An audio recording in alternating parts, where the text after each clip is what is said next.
Sneaks around the world from Kiev to Carolina. She's a sticky-fingered filcher from Berlin down to Belize. She'll take you for a ride on a slow boat to China. Tell me, where in the world is Carmen Sandiego? Steal their soul in South Korea, making nutty cooks right on from the Red Sea to Greenland. They'll be singing the blues. Well, they never Arkansas her steal. The meat come from the jungle. Tell me, where in the world is Carmen Sandiego? She go from Nashville to Norway, out and to Zimbabwe, Chicago to Czechoslovakia, and back. Well, she'll ransack Pakistan and run a scan in Scandinavia. Then she'll stick 'em up down under and go pickpocket first. She was the missing misdemeanor when she stole the beans from Lima. Tell me, where in the world is Carmen Sandiego? Oh, tell me where in the world. Oh, tell me where can she be? Botswana to Thailand, Finlandia, Amsterdam, Mali to Bali, Ohio, Ohio.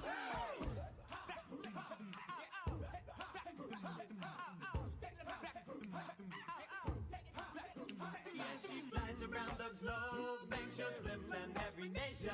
She's a double-dealing diva with a taste for thievery. Her itinerary's loaded up with moving violations. Tell me, where in the world is Carmen Sandiego? Oh, tell me, Where in the world is Carmen Sandiego? tell me, Where in the world is Carmen Sandiego? where could she be? Where in the world is Carmen Sandiego? Where in the world is Carmen Sandiego? Where in the world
There, and we're on now.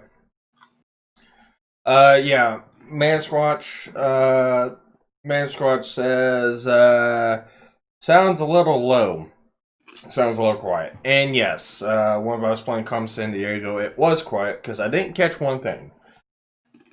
Me and Killer Groove, KG, has been, we've been doing recordings for 3 different anime series. Right now we've done recordings for 2 series.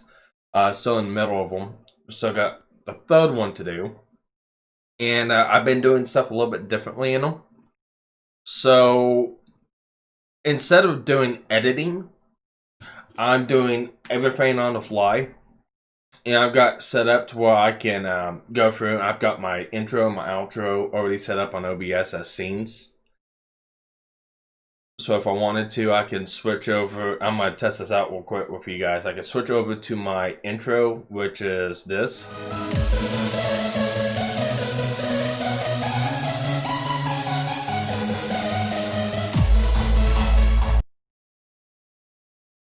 And I can also switch over to the outro, which I can tell right now there's like 2 different sound channels being used on it. So,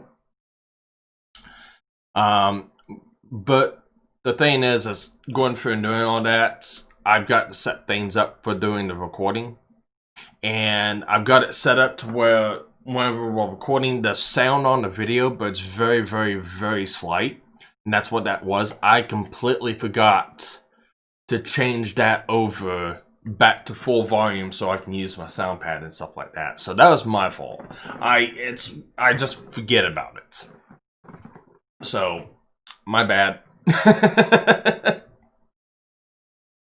Whoopsie.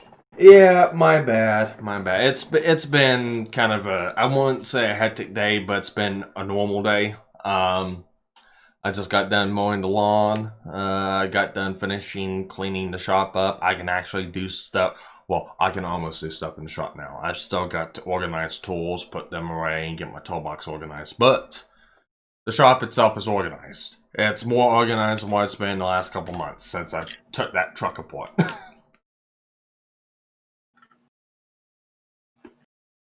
And, so yeah, that's the reason why OBS was messed up. I had it set up to still do the recordings.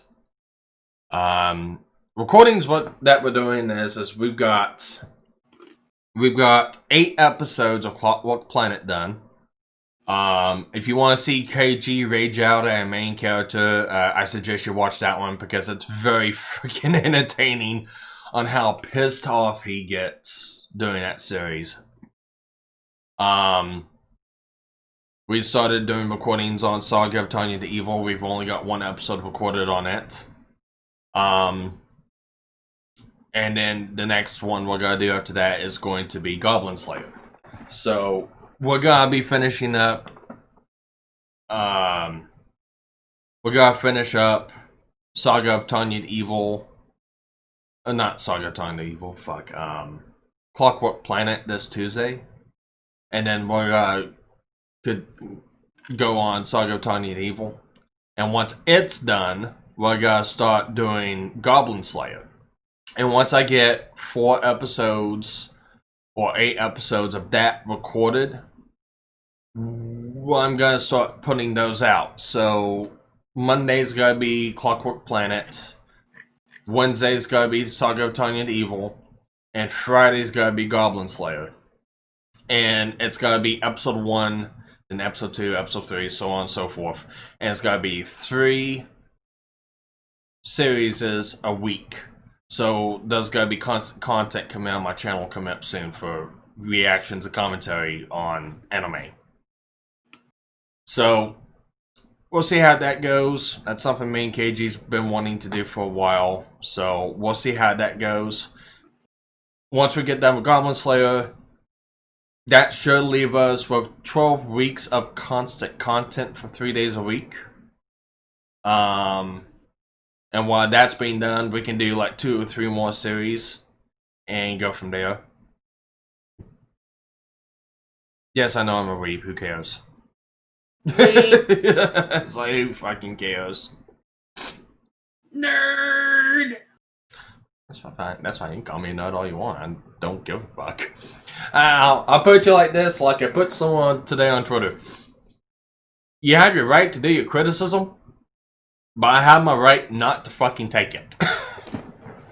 I can't believe how sideways that fucking argument went online. It's like the guy could not fucking understand the concepts I was trying to say. It's like, I'm not saying you can't do your criticism. You can do your criticism because it's your opinion. What I'm saying is, that person does not have to fucking take your criticism and or your opinion. Because at the end of the day, it's an opinion. It's that person.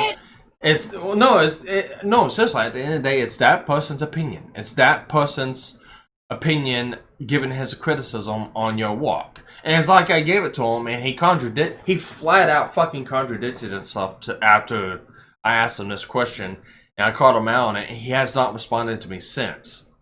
But it's like, okay, let's go your way. Let's say you're supposed to take any and all criticism. You're supposed to take that criticism, put it into your video, make changes. Why? Let's go with, okay, four people. Let's say 4 commentary channels, because we were talking about commentary channels. 4 commentary channels come out and they give their opinion or they give their criticism on your channel. All 4 of those people contradict themselves. They, if you take one of their opinions or take one of their criticisms, it goes against the other 3 that gave you criticism. Now, it's impossible to take all 4 of those criticisms into account and apply them because they go against each other. But yeah, if you take one and you don't take the other 3, the way things have been going with the commentary channel, oh, this person doesn't take criticism. I gave him this opinion what to do differently, but he never took it. So, okay, you take the criticisms of one person, but you don't take the criticisms of the other 3 people. Ultimately, it's up for you to decide what's best for your content. Now, exactly. Given our past discussions, I can see your point, I can see his point. At the same time, there should be it's ultimately up to the person to decide what they think is best for them. Now, what they do may not be the best for them, but that's still up for them to decide. They should be allowed to succeed or fail on their own merits. Exactly. If you're willing to take criticism that ultimately helps you, great. If you're willing to take criticism that hurts you, well, it's on you. You still made that decision. Well, okay, so time out. I see where you're coming at it from. And that's fine and dandy in a perfect world. We do not live in a perfect world, and by no means is internet perfect. Okay, so some random person comes out and gives you criticism on, well, I think your channel would do better if you do this, and I think your channel would do better if you do that. Great. Okay, great. Show me. Time out. Time out. Let me finish. Okay, great. What makes him correct? And that's going to be the best course for your channel. What makes him correct in thinking, okay, this is going to make your channel better? That is his opinion. Sparks. No, time out. That's his opinion for your channel. What he thinks will make it better.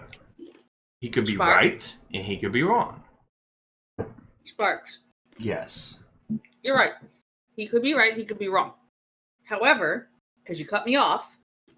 I wasn't done. You were trying to cut me off. However, if it was me, and somebody came to me and said, here's this criticism, I think you could do better if you could do this. It's like, okay, that's your opinion. Can you show me examples where it's been successful? Okay. Now, either they can come back and say, well, this method specifically worked for this person, this person, this person. Or I could take it upon myself to go, okay, I'll consider it. Take the information they provided and go research to see if the method that they are suggesting is successful and how to best implement it into my processes. Mm-hmm. But that onus is still on me. Yeah, that onus is still on you. And it also goes like this, too. Same group of people also come out and call people out for stealing other people, not content, but stealing other people's gimmicks. And that's why I call them gimmicks. Okay, so somebody comes out and has criticism, well, you need to do this, this, and this.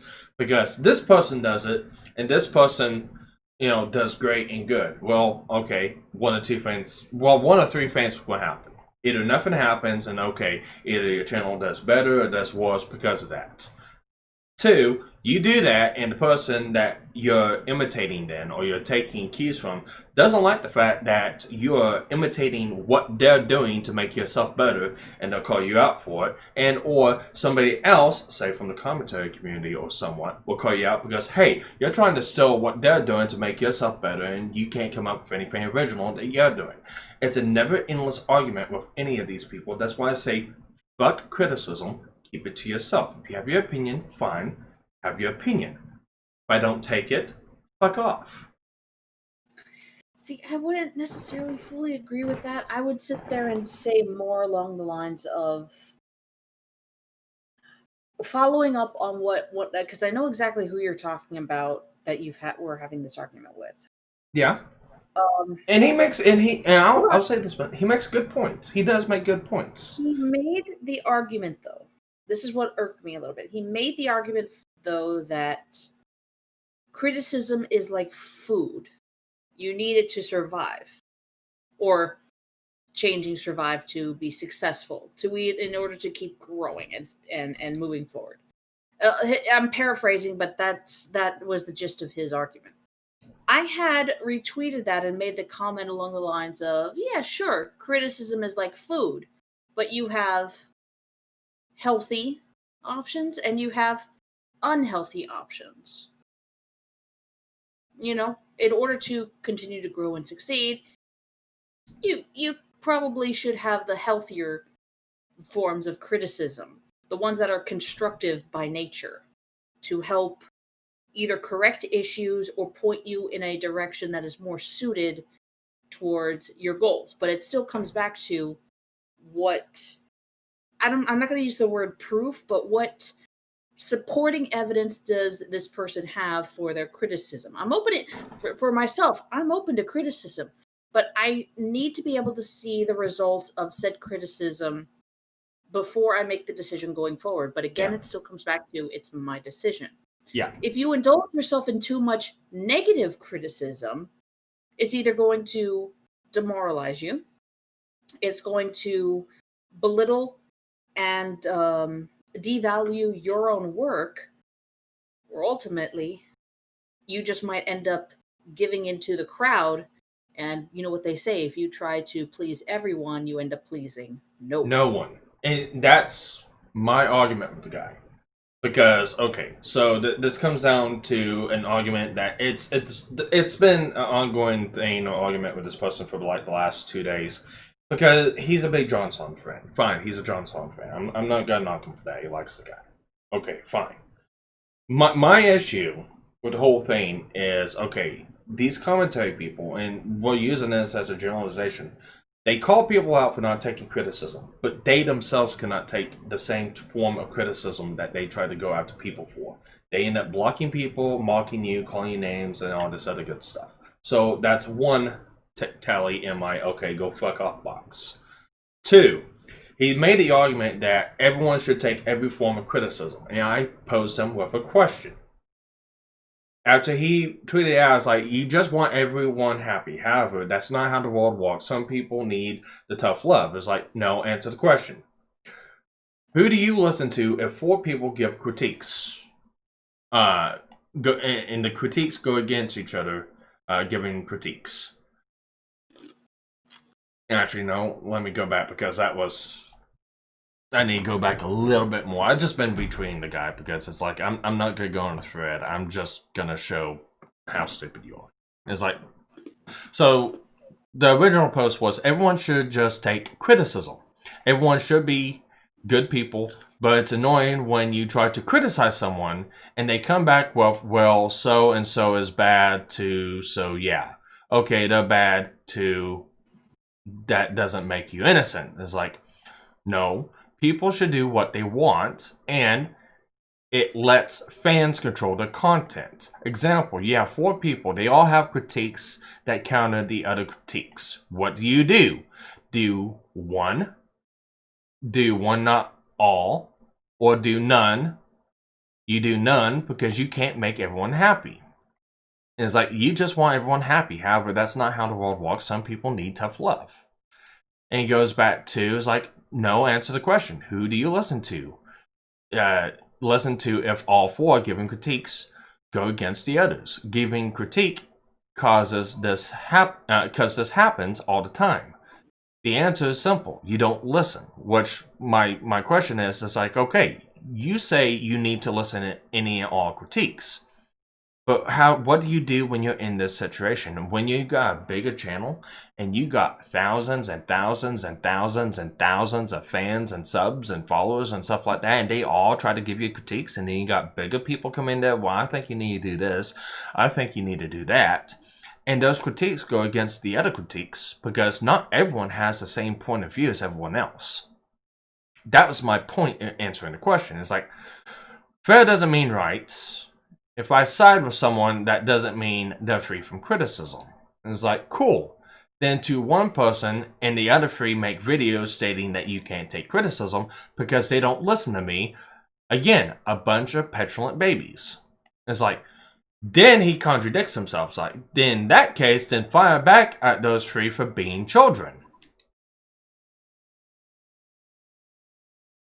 It's like, no, in that case, you tell all 4 to go fuck off. You just contradicted yourself because you're supposed to take all criticism.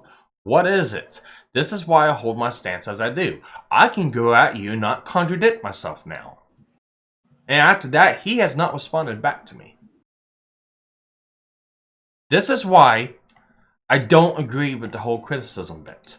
This is why I don't agree to listening to other people and doing as other people say. Because what makes them the more arbiter? What makes them correct? What makes them right? It's their opinion. They don't like your content for what you do it for, then they don't have to watch your content. Like I tell everyone else who comes to see this channel. There is a nice little red X at the top corner of the channel. If you don't like what I do, don't like what I say, hit it. You don't ever have to come back. Don't follow me. Don't sub to me. Don't do anything. You don't have to take people's criticisms. And people who fucking make videos on people saying, well, this person can't take criticism are fucking petulant fucking babies that cannot take their own words. That they cannot take their own criticisms. They cannot follow their own stance and standards. Why I say go fuck yourself. Now, I will agree. It's good to take in feedback and use that feedback to tailor your stuff around to making yourself better. But when you get somebody coming in there saying, well, you need to do this and need to do that, and you don't do it, and then all of a sudden they make videos because, oh man, this person doesn't take criticism, they block me because of da-da-da-da-da-da-da-da. So, no, they probably block you because they told you to go fuck off. They told you, we're not changing what we're doing because you don't like it. You don't like being told what to do, so you're going to make a big stink about it because you just don't like the person then. That's all it is. And it's been documented time after time after time again with all these fucking channels. I get sick and tired of looking at it. It's like, fine. Let's hold yourself to the same standards. Can you hold up to this? Nope, they can't. They fucking block you. And then they mock you and all this other good stuff. This is why I say they all need to shut the fuck up. If you're going to hold someone to a standard that you're not willing to follow, you are not someone that needs to be listened to. You're someone whose opinions do not fucking count or matter in my book.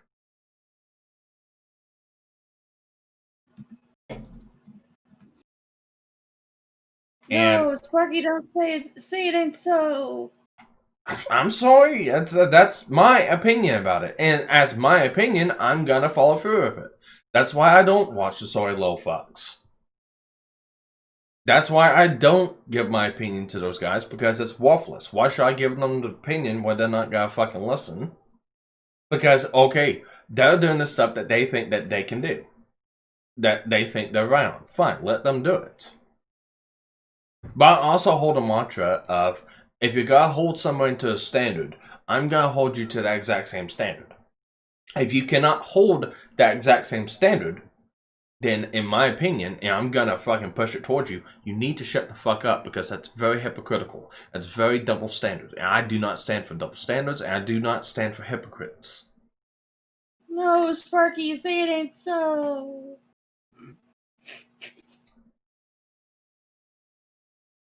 You know my stance on all this. It's like,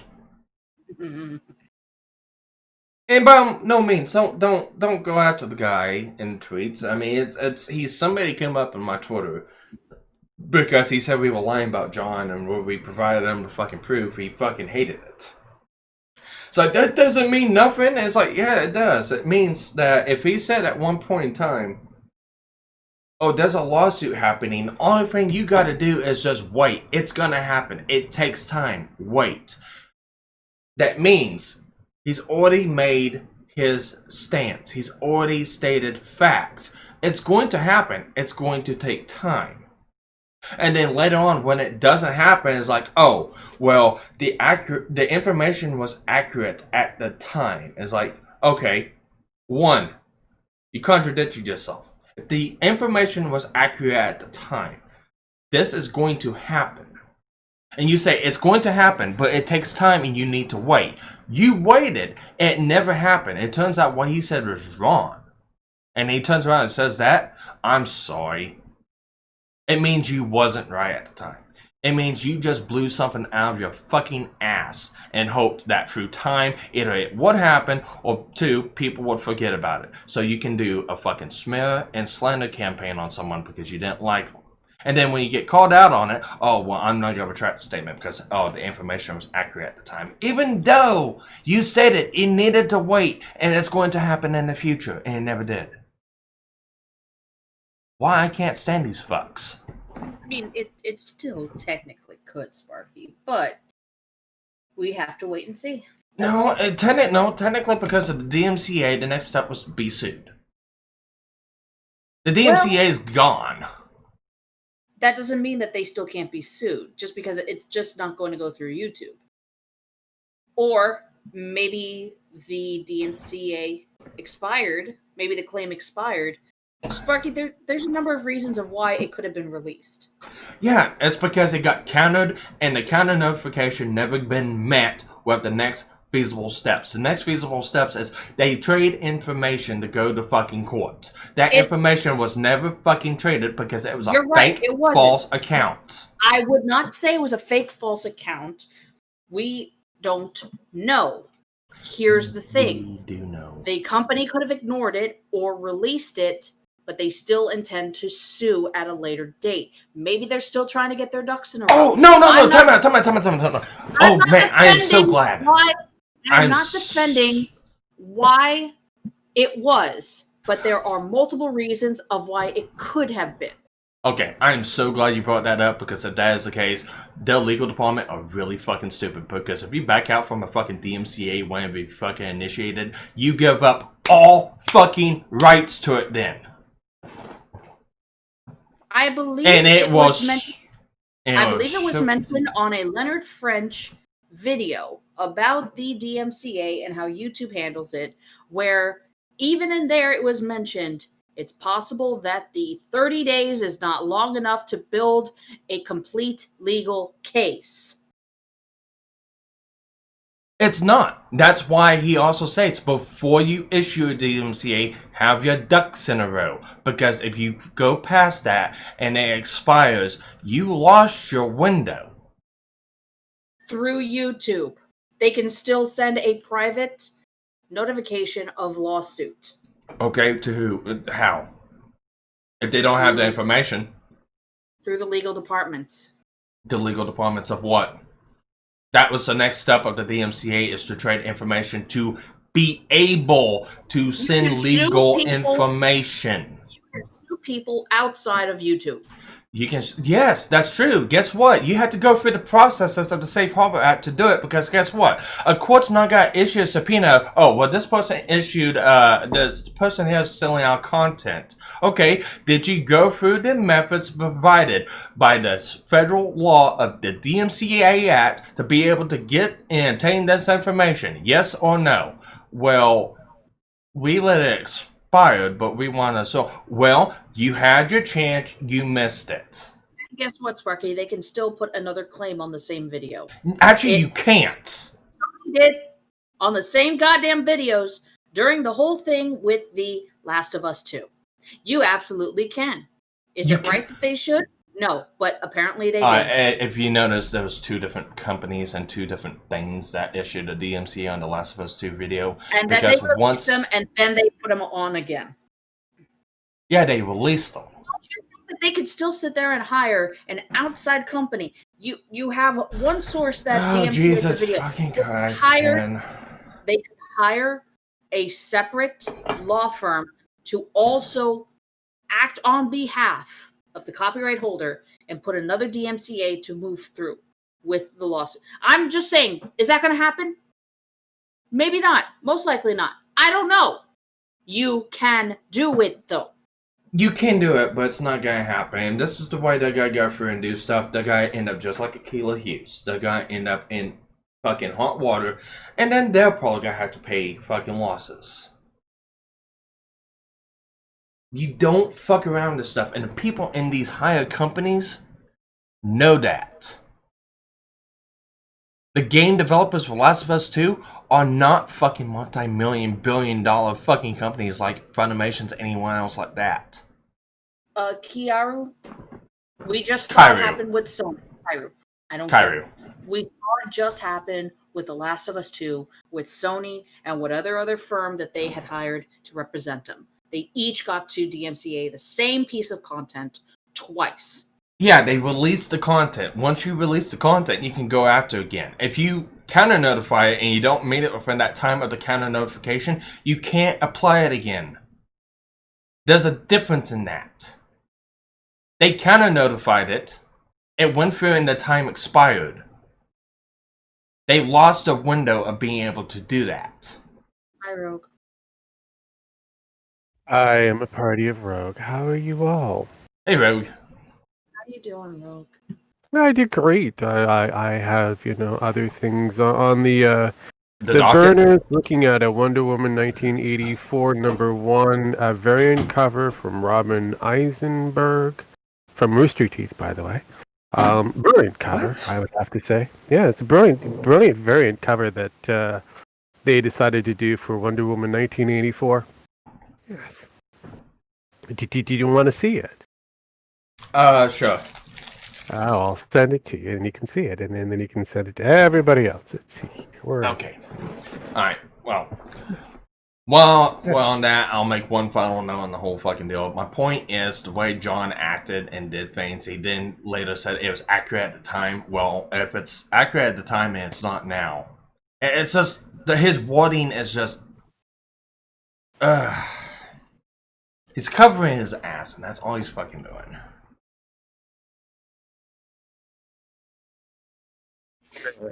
I sent you the variant cover. It's a beautiful cover.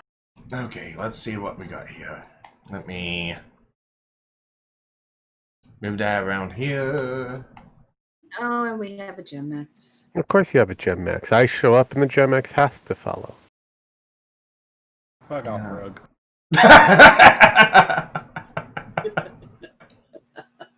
I mean, he forgets where he is most of the time. I've seen this. I've seen this on Twitter. Yeah, well, like I said, it's everywhere.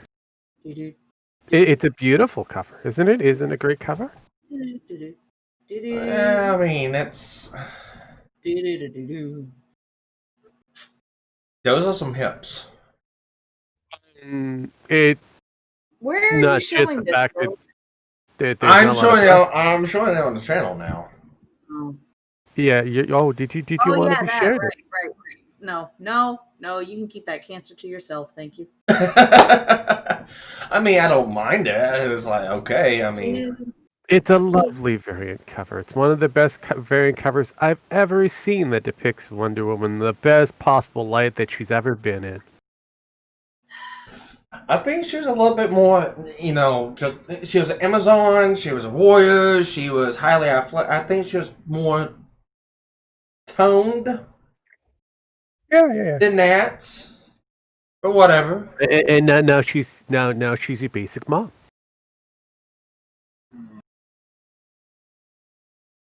Yeah, There's a very basic little man breasts, a now. lot of hips. Hair is God. kind of in a Wonder Woman Negro let type herself fashion. Yeah.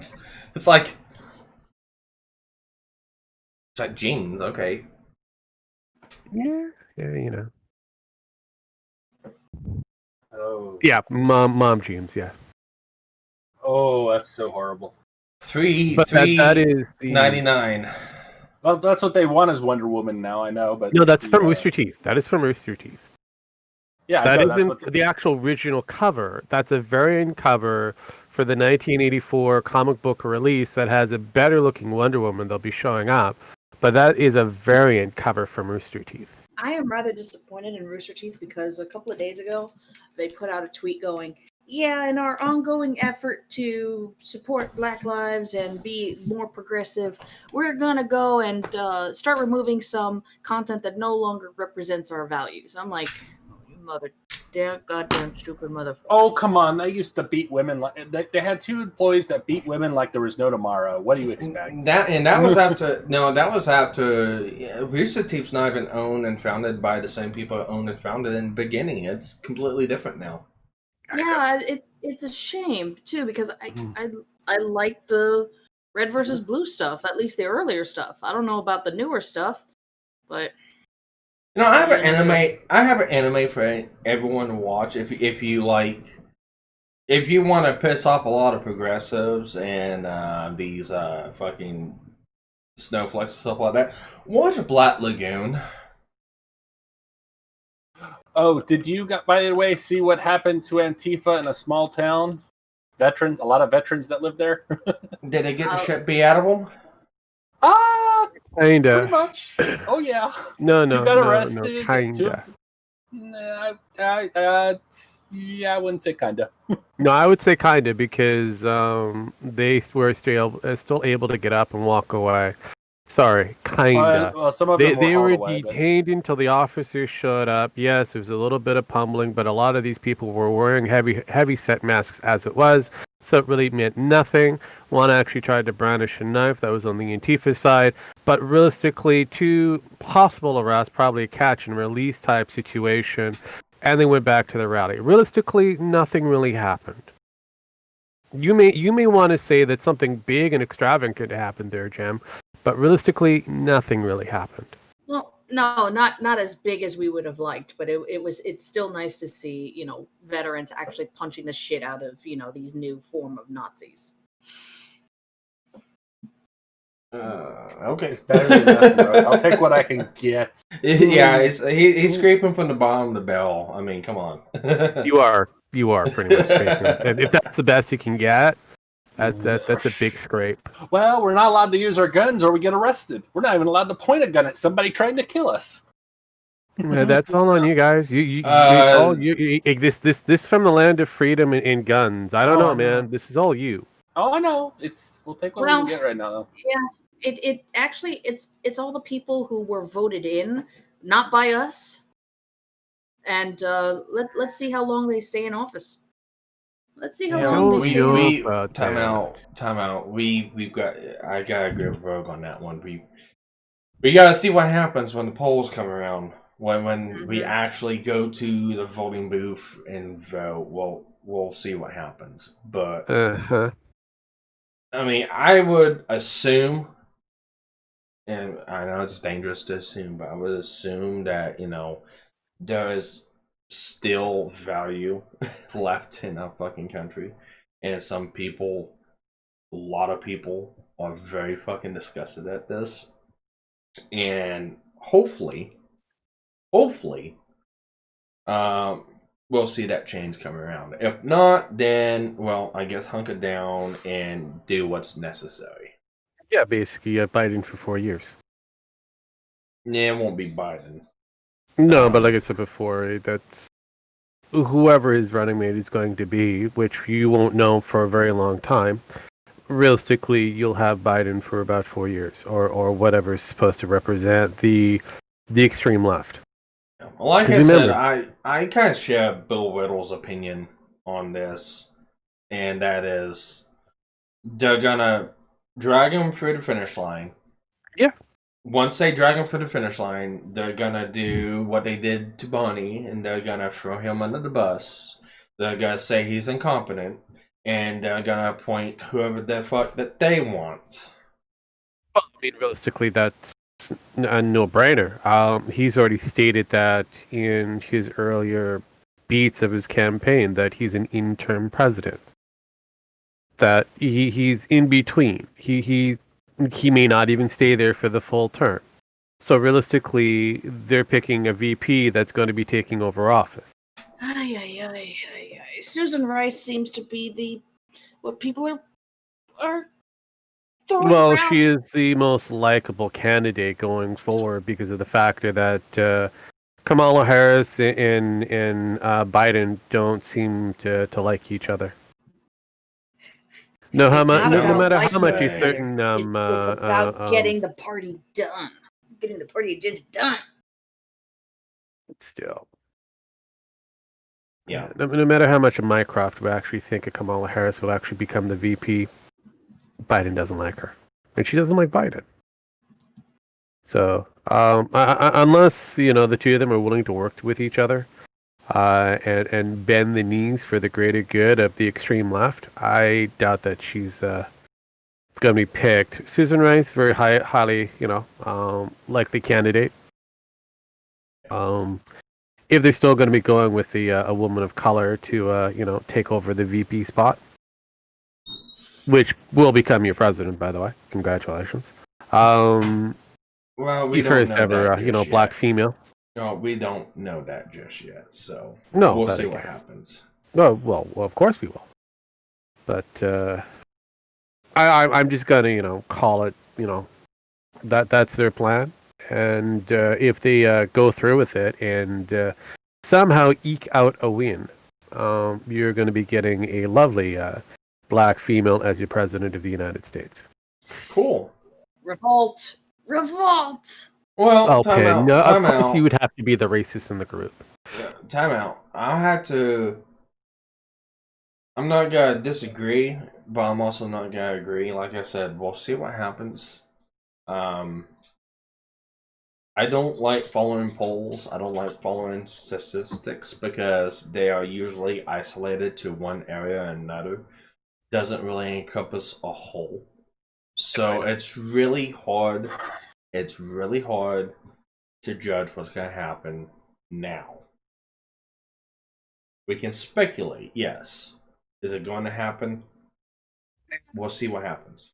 Of course. But I just want to put it down on record that Ro called it. Well, that's fine. You can say, bro, we called it. If by chance I am a completely fail at the call, then I was wrong. But I want to be in that front kind of. I called it that you're gonna have a black female as the president of the United States. Well, Road, that's one of the things I actually like about you, because whenever you do come out to be wrong, you actually do come out and fucking admit you're wrong. Mm-hmm. Yeah, that's true. You can't be right all the time. But No, you can't. And I said that's one of the reasons why I like you. I like these group of people. Well, look, the greatest form of success is how much failures that you have behind you. That is the basic model of anybody's true success. You have to aim low in order to work high. Yeah. That's kind of something that even a Dr. Jordan Peterson will actually tell you the most. In order for you to get to that incremental success for that next stage, you have to go at the very bottom, and you eke your way up to the very top to become the best person you can possibly be. Mm-hmm. And I will say that if I'm wrong, I'm wrong. I make apologies if I need to, but If I'm right, then stop arguing. Just hate it, Just hate it that I'm right on certain things. But yeah, I've always been the principal idea of don't hate the player, hate the game.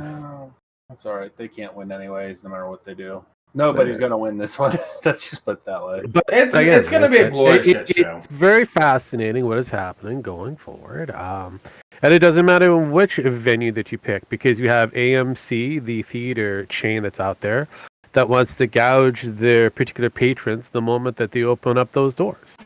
They're going to be, upping the price, dialing that bad boy up to $20 a head or more. Mm-hmm. And that's before you even get to sit down to get that popcorn. So, and that's insanity. Disney itself is in flames, and they're doing a lot of cost-cutting measures as we speak. Oh, this is something I had a conversation with my mom about earlier in the week. So with them releasing Mulan and potentially Black Widow on the Disney Plus, but they are charging $30 as opposed to the $20 that had been set out before by other companies such as what was it, DreamWorks? Probably DreamWorks, yes. If you Sony base Pictures, whatever Scooby Doo was, whatever Trolls World Tour was, Actually, the original Trolls World Tour wasn't a purchase release. It was just you get to view this at this standard price, and because people had a conniption about it, they made it into a lockdown price that you own that digital copy at this price. But it makes sense. Yeah.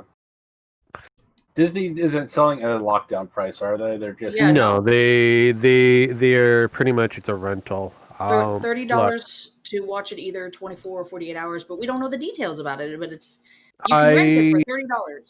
I like the idea of the rentals. It makes sense. I also like the idea of purchasing the digital copy.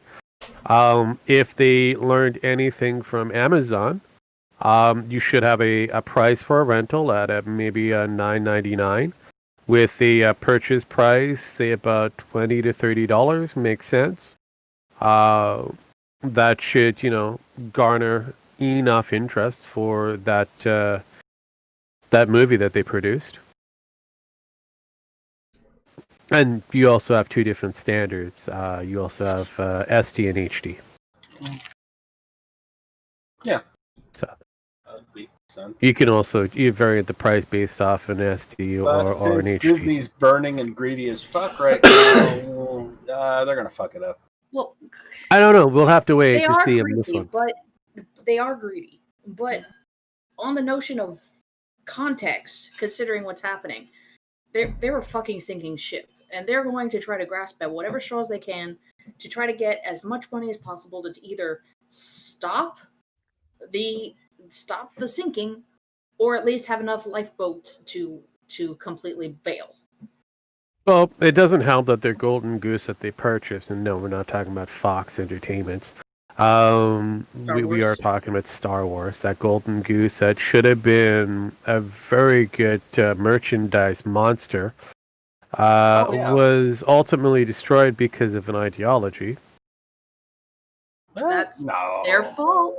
That's their fault. Well, honestly, I can't say it was entirely their fault. Sparky, remember that criticism discussion we had at the beginning of the show? Yes. They took the criticism to incorporate an ideology into a franchise, and look at what happened. And this is why I say, fuck your criticism and fuck your opinion. If you don't like what I do not watch it. I'll do what I want, and there's nothing else to it. Sorry to cut you off, Rogue. I was just trying to get that one point in because it was kind of relevant. I gather verbal diarrhea is a big thing, but no, realistically, when it comes down to it, they were sold a bag of goods. They believed that Kathleen Kennedy and her agenda was actually very productive. That's the problem here. It isn't just Bob Iger going with this is the ideology and we're going to stick with it. No.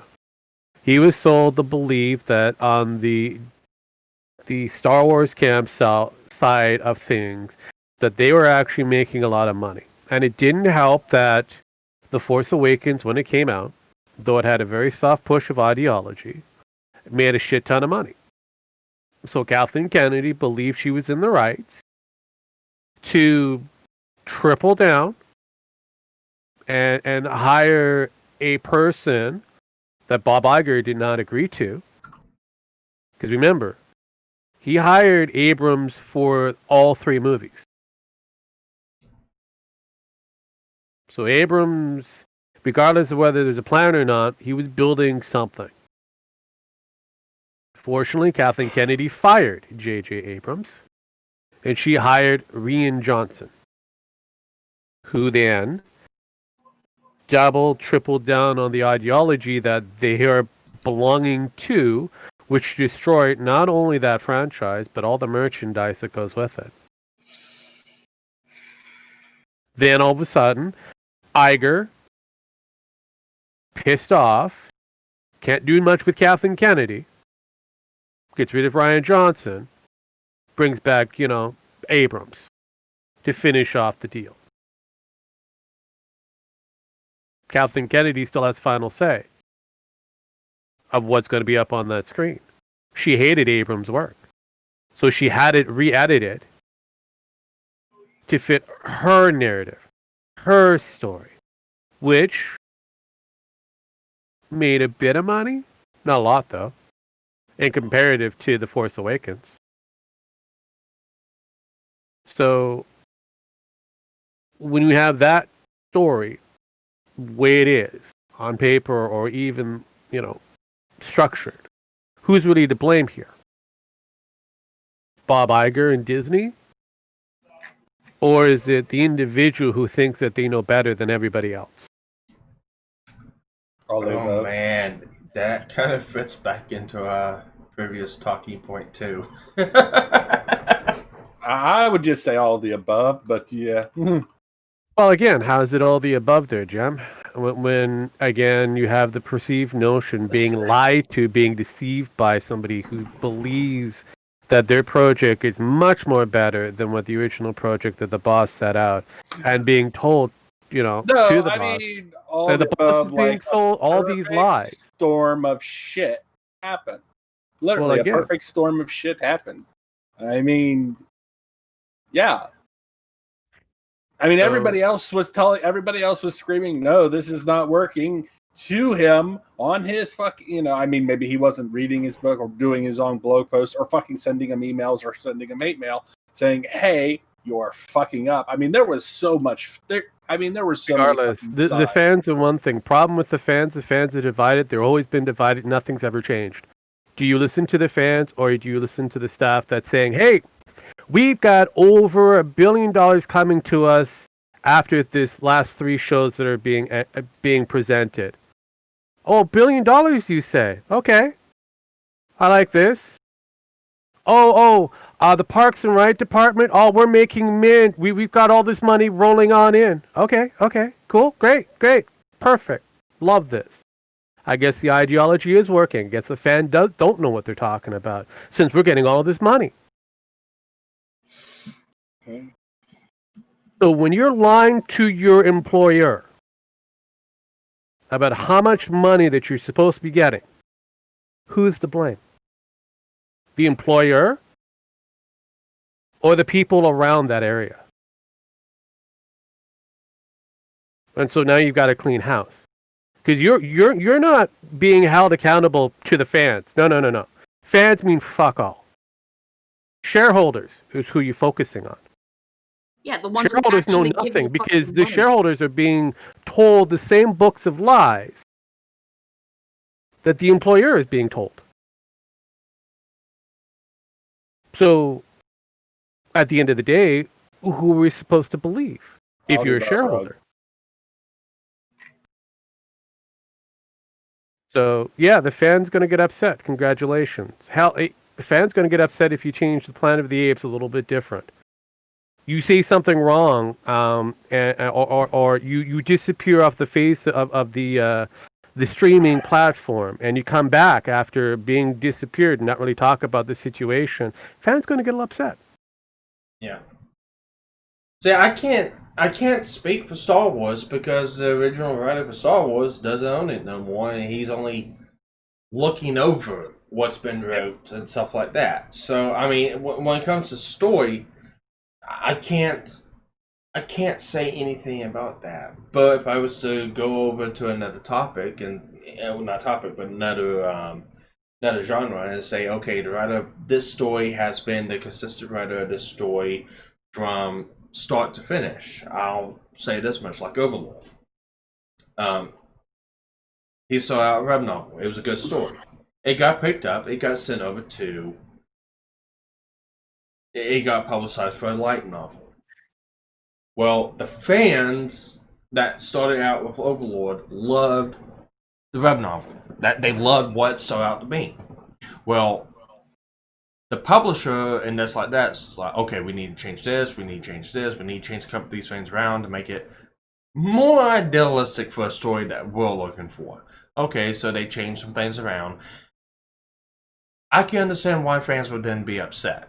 Especially whenever the guy wrote the story with fans involved and he took fan interpretations and fan comics and he put out polls every time he went to go through and write a story. Well, what do you think should happen in this character? What do you think should happen in this? What do you think should happen when they get to here? And whenever you write a story like that with your fans involved, I think it should stay that way.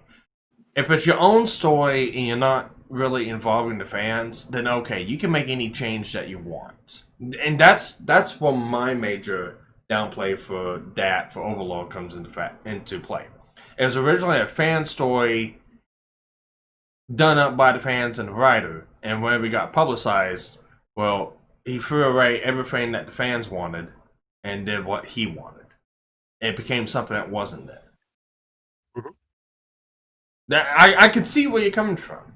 I can't speak on that with Star Wars because, like I said, George Lucas was the one who came up with Star Wars and stuff like that, and he did a phenomenal job with the movies. And when the first trilogy come out from the original, yeah, there's a lot of people didn't really agree with what happened, but it was originally depicted and wrote by George Lucas. This is the chain of events that happened. So whether the fans liked it or not, well, that was the story that George Lucas came from and wrote, and that's what they adapted to.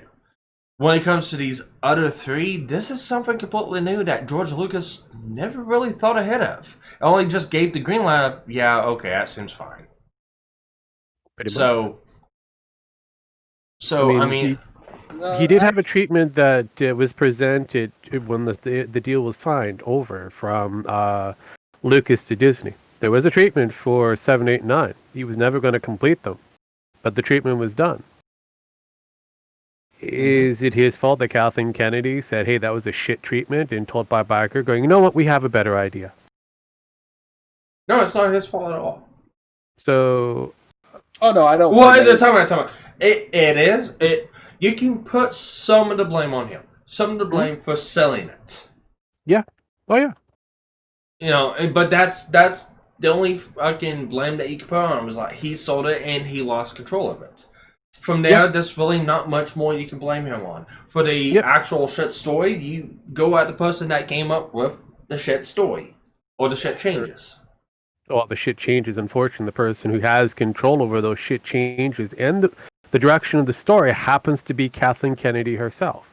Mm-hmm. She is end all and be all the president of Lucas Films. Her final word is say on what we see on screen. And that's why we got the 3 atrocious messes. The only person we have to thank for that one, for that decision, was George. Because he put that in writing. Mm-hmm.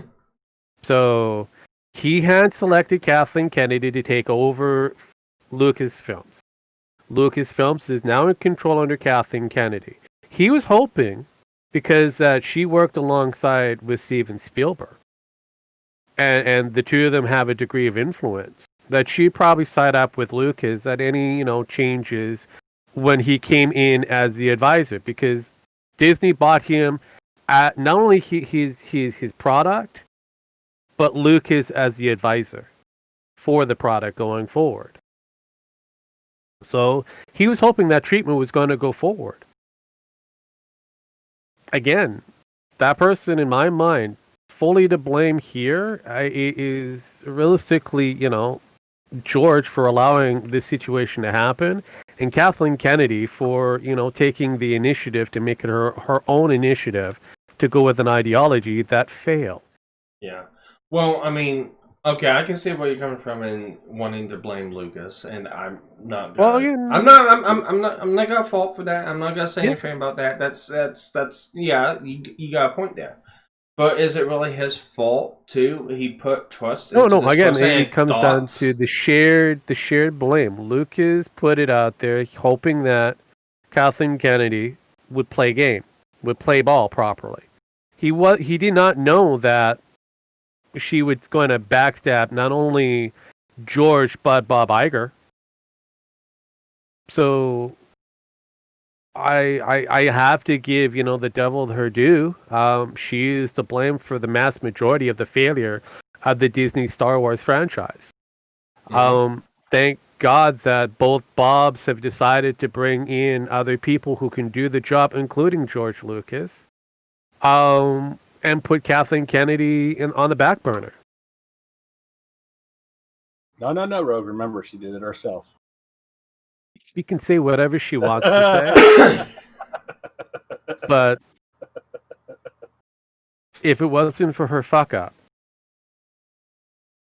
for this franchise, they would have never have had to push for the clause. Remember, when she got the extension, no one from Disney pushed this out that she got an extension. It was her camp that did that. So it all came from Lucasfilm that she got an extension of being president. And that was, because of whatever reason. But, Iger and the other one, Chapek, he's not overly happy with the fact that you have a questionable individual who's supposed to be coming in to do a Mandalorian with a female take. A female version of Boba Fett. So yeah, that's not going to happen. That movie is pretty much dead. Hell, that TV show's dead. Anything Kathleen Kennedy had going forward is gone.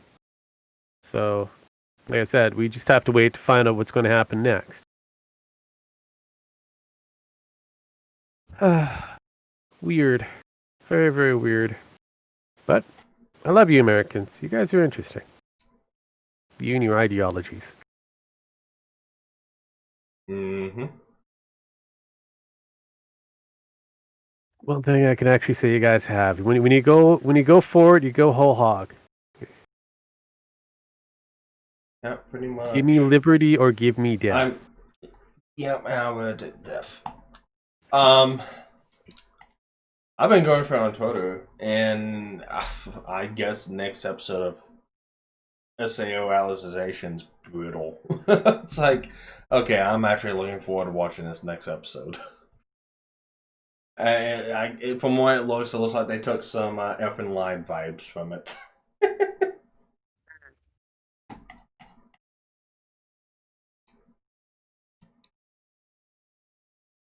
So, anything else on the docket? On topic?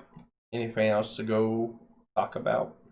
Well, I mean, I have Nemo and myself going into the whole, Malcolm X division of Mind Thoughts. That's going to be interesting.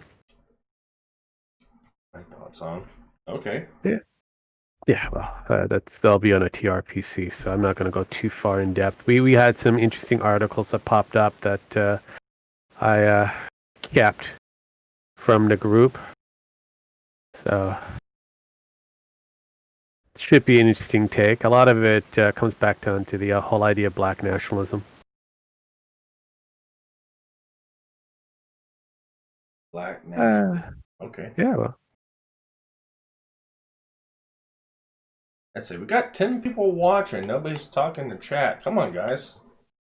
Well, I mean, chat really wants us to argue with each other. Yeah, I know. Fight. Yeah. Well, not only that, I got a feeling we got a couple trolls in chat too. That's just There's always talking. going to be a troll. Troll will be trolls. I have to, give it when it comes down to it. I love me some interesting trolls. Hell, I'm a troll myself. Hello, man, Squatch. How you doing? Well, what's the worst a troll's gonna do? I mean, No, nothing. They're not gonna do a damn thing. And Windslayer is gaming. Apparently, he's gaming to get a nice, robust female Oh God. and keeping her happy.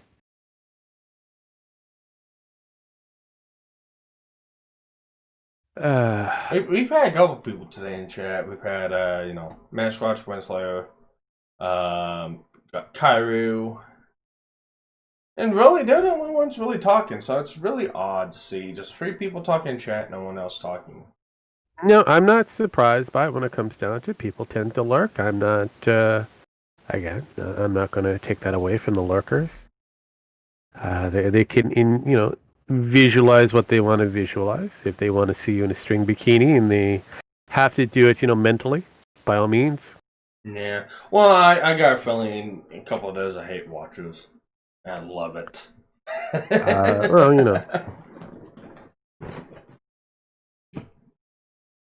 I hardly want to see Jim X in a mankini, but that could be a thing.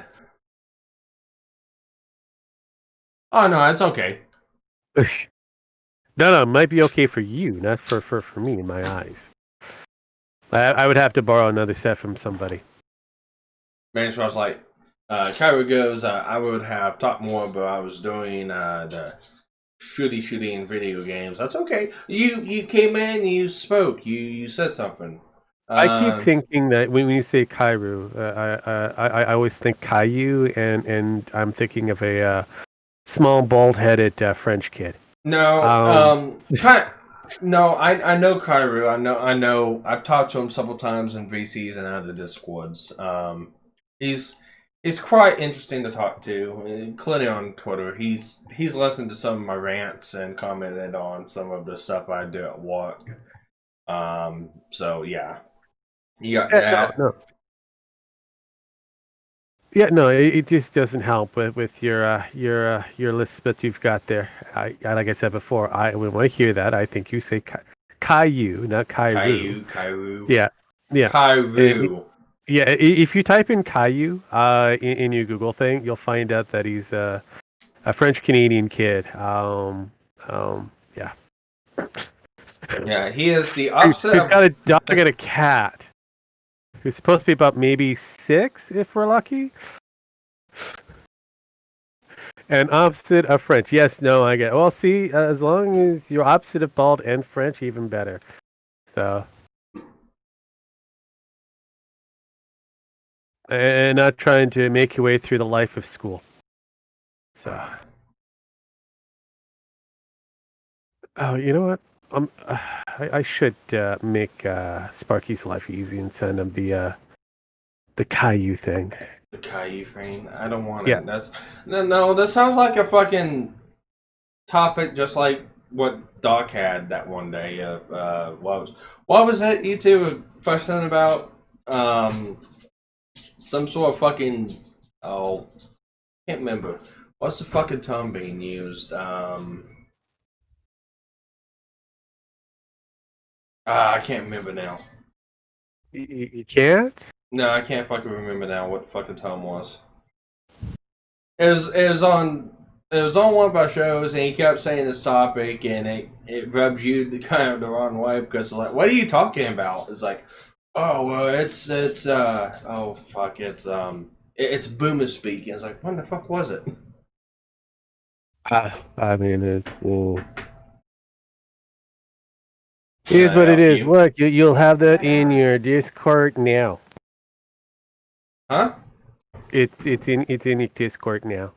Well, in the private chat. Okay. What do you want, dog? Attention, maybe a bone, maybe a sandwich. He's telling you that I'm home. A bag of chips. Yeah, I'm being rated right now, so. So precious. I don't know if you're being rated. Yeah, no, I'm being rated by Chance and Captain Hook. Yeah, no, you know, I can see that. Stop! You gotta kind of call that a raid. Go! Oh, don't knock me down, dog. You make me fall. It looks like a person who just wants attention. Yeah. All it is. Like, look, I haven't seen this person in a while. They've been gone for too long. Yeah. For a while longer. Man's Cross for a while longer. It is what it is. And then once you get all nice and cozy with them, they'll be with you for a bit, and then they'll wander away and demand your attention in the near future again. Usually how it works. But yes.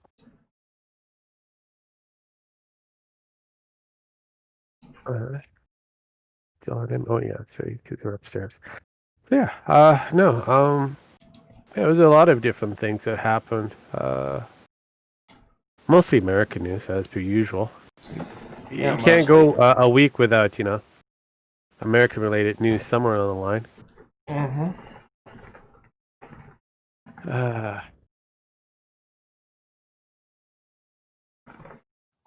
Yeah, that'll be an interesting TRPC. Let's see. Maxwell says, I am going to...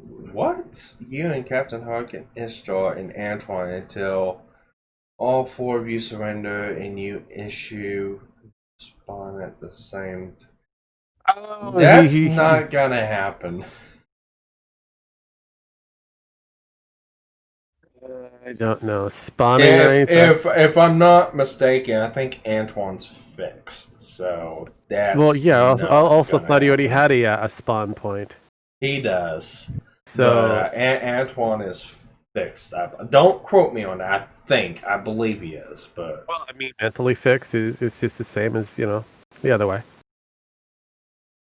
I guess you can go that route. Well, I've already did it, so it's fine. It's continuity. It's continuity, huh? Yep. It's in my continuity. And if you bring it to him, just tell him I say hi. Well, you can say hi to him yourself. I normally do, but he and I are kind of busy doing other things. Well, you're busy enough to come on here. Yeah, well, I mean, I've got some free time. Okay. Was that a gun cocking? Where? I don't know, I just heard it's like it sounded like a gun cocking. It's from Jim Max. No, it's from Jim Max, so I would assume it is. No, I think he's going for a bag of chips again. Hey, it's either that or it sounds like a fucking typewriter or something like that. Yeah, it's probably a type. Well, he probably is typing his memoirs. He's his last will and testament. Well, Rug was right. We'll just say. Oh, bag of chips. Yeah, it would have been so much more badass. So yeah, it was a gun I'm cocking. all that and a bag of chips. Yeah, Kairu something in says, a bag of chips. Kairu says, if I imagine a child of Sparky, I just imagine a 4-foot tall baby. Accurate. Mascot says, I want to nickname Sparky's offspring Electron. I thought it'd be more like Sprite or something like that. The Electron? Okay. Could have been Proton. That would have been interesting. Yeah, Neutron! No, not Jimmy. That's Jimmy. something that can never be made today. No. Boy, genius! This. Yeah, that can never be made today there, Pat. Guaranteed. Why not? I would be got for copyright infringement. Wait. Huh? What? Huh? Patriarchy. Oh. Wait, how? White and a boy. And apparently he's supposed to be smart. And we all know that boys are not smart. Yeah, Kairu says Zappy. There you go. I like that one. That's promising. Kind of lives up to the name. You could know. do it if you made Jimmy transgender, but that's about it. Oh fuck. No, it would have to be, it would have to be a female. No. Cindy. You can get away with it. You can get A with black you can female. get a male to female transgender. No, it has to be a black female. Mm. Oh, so Cindy's gal friend. Yeah. No. Yeah. No. Janie Neutron. Trendy Neutron? Yeah, Maxwell Yeah. just said in chat too. Jamie Neutron or Jamie Neutrino? Yeah. I was going to say tranny Neutron, but yeah. No. You can't be that obvious. No, you have to be exactly that obvious. No. They don't want you to be that obvious. Because if you say tranny, like trap, that's offensive. Mm-mm. Don't you know? It's not. Traps are gay. Pan, what was it we were seeing? We were looking through something one day, and they took two characters and swapped general. I can't remember what it was. Were we 'Cause watching anime? Were they watching a cartoon? Was it? We were just looking through stuff, and we came across. I can't remember what it was, but it was. I think it was an anime, and they took two character roles and swapped them. I can't remember what it was now. If you can't remember, what makes you think that I'd remember? I don't know, because you're a woman. Ah, see, stereotypes. I'll let you have that one. The great and powerful Shockmaster, supreme spawn of Sparky. Would he have like a midget on his back? Well, he'd have a headdress for one. What, Nemo? Well, he would have to have somebody on his back, and the whole chant 2 men enter, 1 man leave kind of thing. Mm-hmm. No, wait, no. The Shockmaster was a professional wrestler that became a plumber later. Right, I remember that. He appeared in WCW, tripped on the entrance stage. Yeah, And he had a purple, sparkly stormtrooper helmet. What the fuck? No, seriously, it's a real thing. Okay. Was the bling so much he just couldn't see why he was walking and tripped? Questionable. The way the way his entrance was spectacular overall. None of it was supposed to be the way it was. The character created by Dusty Rhodes was the professional wrestler at the time frame, crossing over from the WWF. Was the Tugboat. I forget his real name, but he went over to the WCW. And he was supposed to be a mystery fifth for a 5-man tag team tournament or something. Can't remember. But because they wanted to give him the Shockmaster moniker, they gave money to some stagehand to try to piece together a look as quickly as possible. And she went down to the local costume department. That was within, it was Atlanta or something, that she had to pick up all this stuff. They didn't have much, so she ended up getting a Stormtrooper helmet, some purple glitter, some glue, and some extra fabric. It was very fascinating. I'll find you the entry for that one. Let's see here. Do I even want it? Well, it was hilarious because of that entry, he became like the bumbling was it general contractor. Very interesting. Yeah, debut. No. Bad rogue. You say that. Did you say that? Well, it's true. There Rogue you is go. bad. Well, Rogue is evil, so. Jesus fucking Christ. Son of a bitch. Put that bad boy up on that screen. Well, alright then. What the fuck? Well, I'll flip up. I'm not gonna go through and show the video because WWE is Oh, very stringent on hang fucking copy. Let me pull up the time that is the best. Let's see here. Let me pull up right at timestamp 117. From there, 117. That's the best time frame to hit.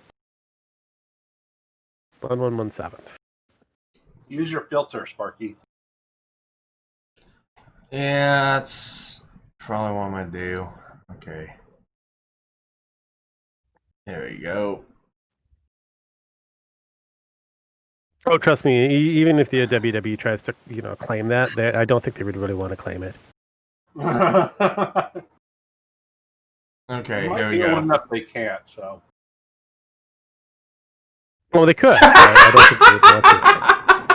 Oh my!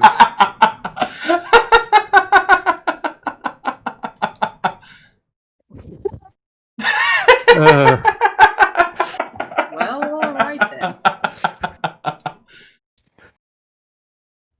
Now, unbeknownst to him is the factor that there was the way how it was he was supposed to come through the wall. Oh, he ran through the wall. Yeah, no, he was supposed to come through it. Problem was there's like a 2x4 where the frame is to hold it up that he tripped over. He couldn't see it because of the goddamn, stormtrooper helmet. How the fuck can you see out that? The fucking eyes are covered in glitter. I know. And on top of that, the helmet pops off. So he's supposed to be this mystery person. So the cat was out in the bag already on that one.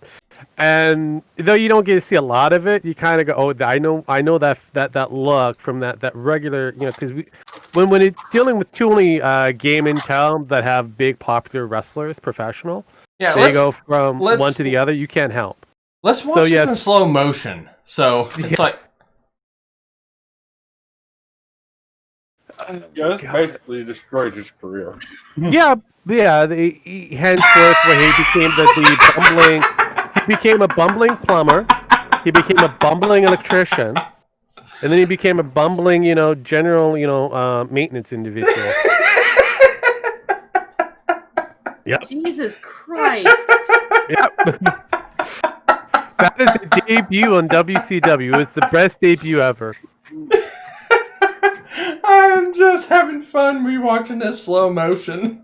It was at that moment he knew. He knew. He fucked up.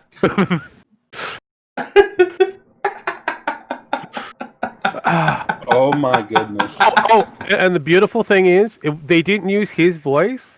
It was a voiceover by another WCW legend, Ole Anderson, who also did the voice for the Mask. Ric Flair turned out later to be the Cobra that was supposed to go up against. No, it was a black. It was a Black Scorpion. It was a Black Scorpion who was supposed to go up against Sting. Yeah. This look right here is like... Wrestle has their moments of insanity when you go through the old boy stuff. Yeah, it was glorious. Glorious. This look right here is like, what are you looking at? Have you not seen a fucking epic entrance before? Pretty much. Jesus Christ. Yep. That was the look they were going to go with for the Shockmaster. Wow. Worth getting struck down for. Yeah. Oh yeah. It didn't last very long. We'll put it that way. Jesus. Hell, his career in the WCW didn't last either. So he couldn't get over the factor of his debut. Got to remember, you got to go away for a long time before people forget that debut. It's about 6 months to a year. Mm-hmm. So nowadays you never forget it. So pretty much. Yeah, it's glorified in video right now, so it'll never be. Oh yeah, forgotten. no, that's why they try to get the debuts of certain athletes or professional wrestlers or whatever entertainers as done in a certain way, so it doesn't cause too much controversy for their career. But that's the Shockmaster. Wow. I know. Those are little things that Rogues knows. We were shocked at his entrance. I know. Rogue knows a bit more things. Gotta love the entrance for a lot of the different pro wrestlers. John Cena. Well, actually, John Cena started off as the prototype. He was supposed to be like the Terminator. I'll be back. Yeah, part man, part machine. But then he just became like Android 17. Kinda. He became more or less he became a villain after that, so he was a heel. And he created the Doctor of Thugonomics, so he was the up and coming white meat wannabe rap artist. So he had another person who was supposed to be his bodyguard, B squared, which was Bull Buchanan. At least it's better than B negative. True. Eventually, that character was dropped, and John Cena went from being a villain to a face, and then still kept the Doctor of Thugonomics. Went up against Vince McMahon, the ultimate heel for the WWE, and became both the face and a heel to the fans. Still beloved by the fans, but a lot of them wanted him to become a heel over time, but because he had so much merchandise being sold, it was very difficult for Vince McMahon to justify the turn. I'll be right back, guys. Continue talking about yourselves. Yeah, we generally do. It's one of those things. Generally. Otherwise, we just kind of pretend that each other exists and, start pointing fingers at each other. Like and I yelling. am right now, and you just can't see it. Yeah, definitely. Or eating chips, Chips. Well, I mean, Jim X could be eating chips for all we know. Chips. Chips. Which was a very bad remake, by the way.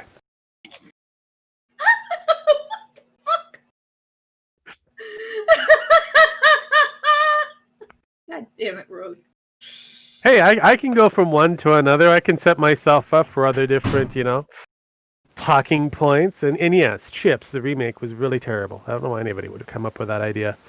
Brush off something from the 60s and 70s and kind of go, you know what we need more of?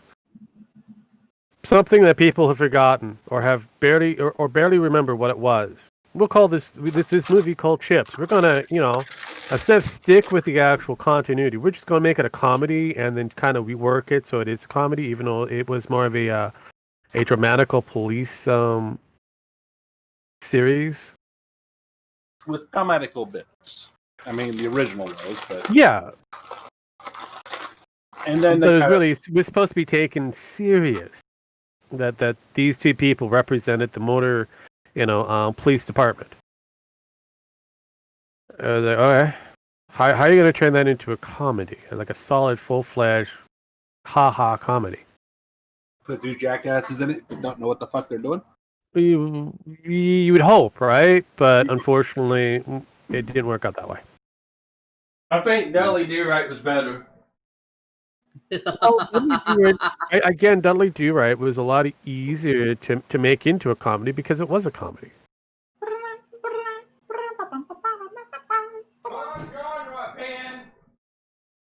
God damn it, we just got a copyright strike. Wrong show, Pin! No, that's was the correct. Dudley... That was the opening song for the Dudley Do Right. What time? They used... Oh, what was it? Fuck. I can't remember the name of the song now. They used the opening for Lone Rider in it? No. Sparky, I know what I'm talking about. I used to watch the goddamn cartoon. To you. And you can... Now I'm pissed off. This Rogue, I'm pissed off. I'm going to have to walk away. Oh, fuck off. It was wasn't really the William Tell overture. It was close to it. It was something. It was like a variation of it. Yeah. Oh, it wasn't. It sounded like the overture, whatever. It sounds like it, but it's similar, not. but It it's is. not It was similar to it. They couldn't use it because directly. it's the horn. That is why I said it was wrong. No, I wasn't singing the William overture. But it sounded like it to me, so. Well, that's It the problem. wasn't. It was similar. See, the overture and the Do-Right's themes have similarities when it comes down to intonation, even the pacing. But unfortunately, they go in different directions. Hi. Hello. What's up, KG? I can't Another day believe in how much of a paradise. failure. Sparky, I am taking away your nerd card.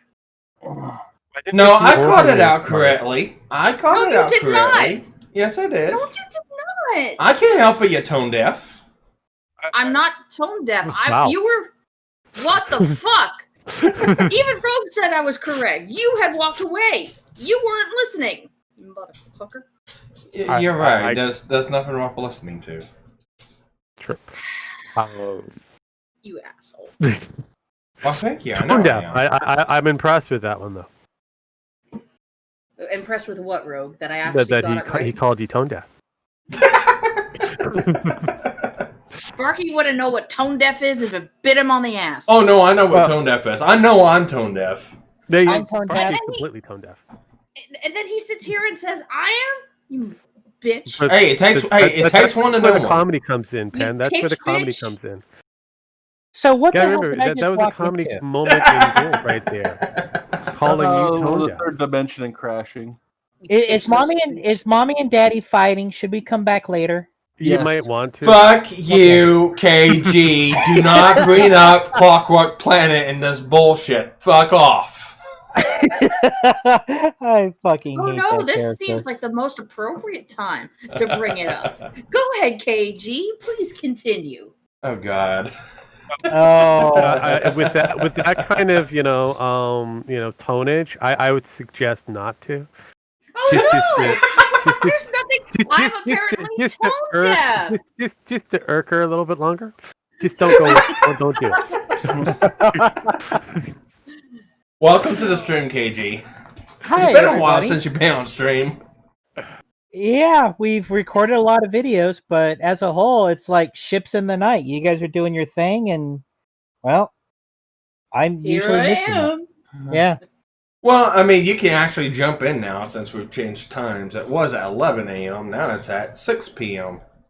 Well, all I can say is, oops, you did it again, Sparky. Oops, I did it. Not gonna lie, I thought he said boobs. I like them. I was like, wait, what? Yeah, I kind of did too. I actually was going to do that again, and I did. I thought Pen was going to sing a song about boobs, Yeah. but then I got. So Yeah, I was waiting for the punchline. It's like, okay, if we're talking about titties, keep going.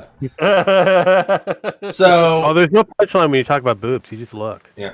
So I'll say this much, KG. I had Penn watch Tanya the Evil reaction we did. Just kind of Oh my get God. just to get her fucking take on it.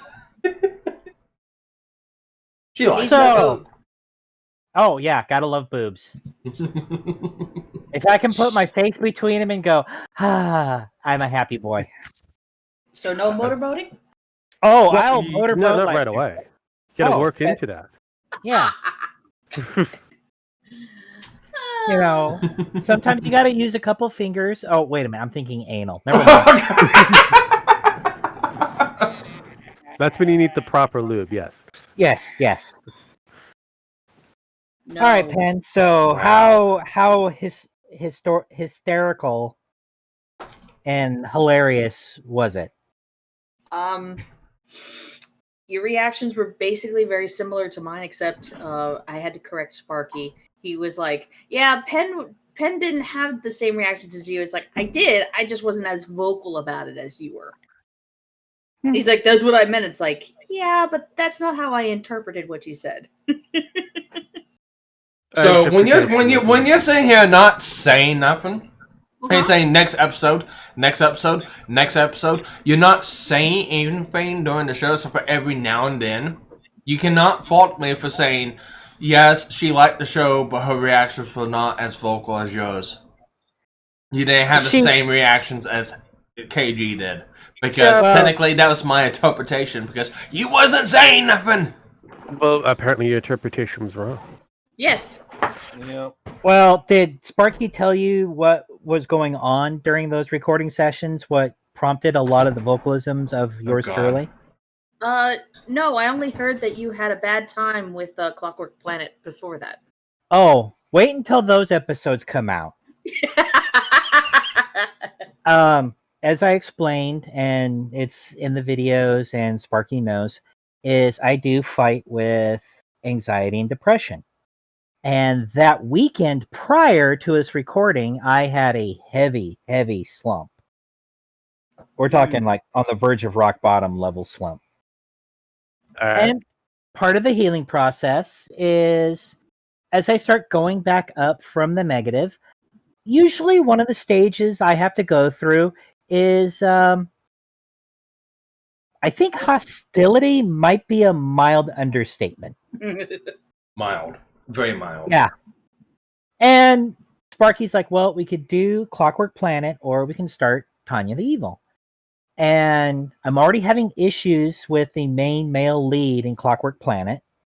But I'm like, okay, if we start slowing down on this, then I'm not going to want to pick it up again. So let's troop her through. I have never heard Sparky laugh his ass off as much as when I was talking about Clockwork Planet. I thought literally a couple of times our boy was going to wet himself. He was dying so much. That would be a normal reaction for Sparky, wetting himself. Yeah. Oh God! Wouldn't be the first time he's done anything like that. No, But the main character became KG's whipping boy. That's the best way I could put it. It's like I've never heard anyone go off on a character. Rented mules and redheaded stepchildren are going, God, we got it easy. Yeah. So, yeah, there was a lot of aggression and everything. And so Sparky here goes, all right, before we call it a night, I have to show you episode 1. You'll love it, I promise. And I'm sitting here going, I have just watched my new favorite anime, and it was only episode 1. Yes.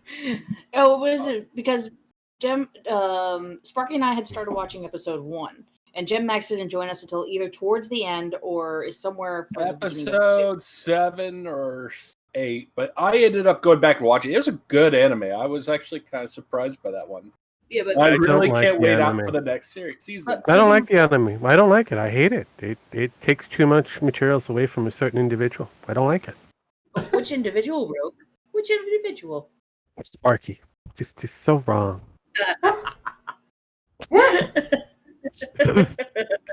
That sounds like fighting words to me. So what? Sparky ended up showing the first episode, and I'm sitting here going, I'm tired as fuck at night. I was debating whether I actually want to watch it in the first place because I knew nothing about it when we ended up playing, and I wasn't having a good day. And he's like, "You want to watch this?" Come, he was like Stewie with he was with like Brian with like Stewie. It's like, "You want some candy? You want some popcorn? You want a soda? You want to go piss in that guy's boots? Okay, we'll go piss in that guy's boots." It was literally one of those evenings for me. I feel your pain. And I'm like watching, like, oh, this is good. Oh, this is good. Here comes the end of the episode, and I'm sitting. If you can hear Captain Hawk in the other room because she's watching the stream, and she's just laughing her fucking ass off right now. She got up to the point where I'm blaming you for it. No, I think she got up to the point where you would have pissed in that guy's boots. Go piss in that I think that could be that too, yeah. So we get to the end of episode 1. I'm like, okay, you know what? This cheered me up. Let's go ahead and watch episode 2. I don't know why it's about to show it. A lot for a certain individual. Why are you claiming gimmick infringement, Rogue? Some guy named Hitler. Oh wait, something that takes some things away from Hitler. No. I think there's a gimmick infringement somewhere. I've got to look. Rogue is saying that Tanya is infringing on how Rogue acts. Sparky. It's how Okay, Sparky Rogue was acts. OG. All right, all right. Rogue was OG Tanya before Tanya came along. Let's be All honest. right. If we're gonna start talking about copyright infringements and trademark infringements and all that stuff on Tanya the Evil, I've had a character that was like her back about 15, 20 years ago. So unless Rogue, Older you're than all of you. how old? No, I mean, I'm okay.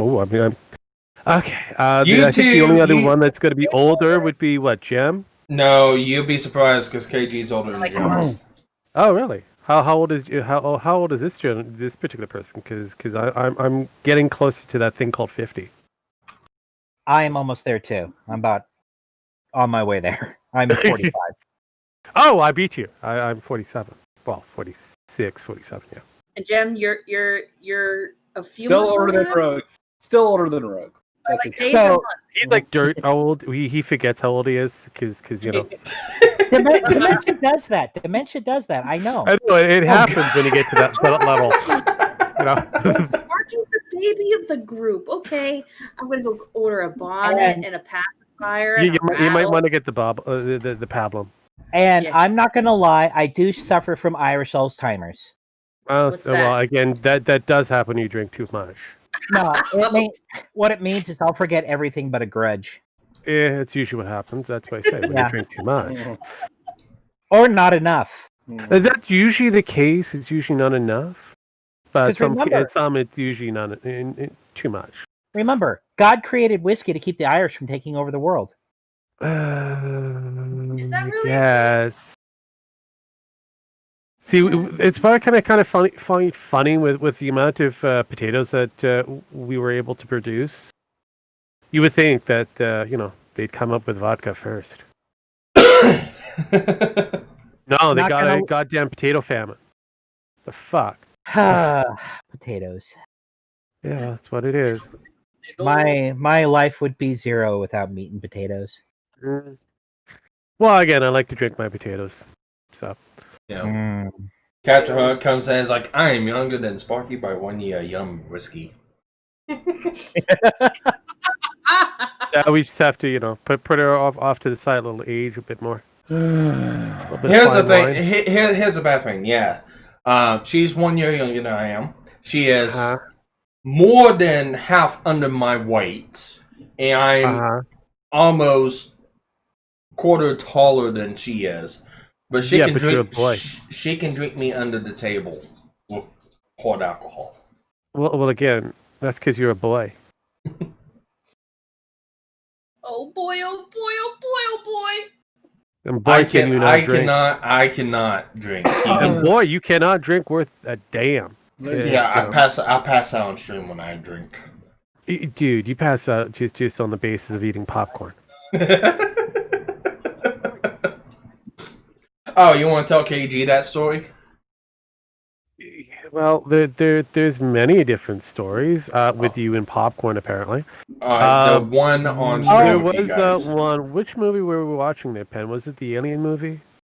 Which It was alien? aliens. Aliens, right? Because remember we were watching Aliens. I think it was for our Halloween one that we did last year, and Sparky was very, very quiet for the longest time. Okay. You forgot this already, Pen? It was a year ago, almost a year ago, Rogue. Not quite a year yet, Pen. October would be the year. Okay. It's Two- close we're- enough for government work. I was gonna say we're 2 months away from it being a year. I did say almost a year. And it's But been anyways, 2020. so- It might as well be 8 years for crying It out could have loud. been, but well, Sparky, anything could be. It's like dog years for him. But Anyways, continue your story. anyway, so you and I were both like, Sparky's being very quiet for a movie that he's kind of selected. Okay, no problem. And then all of a sudden we can hear this kind of light snore. And we weren't too sure where that was coming from at first. Oh It was like fuck! Yes, I remember. it was weird. It was yeah, it was like going, was that the movie? I don't remember that sound being part of the movie. What's going on here? And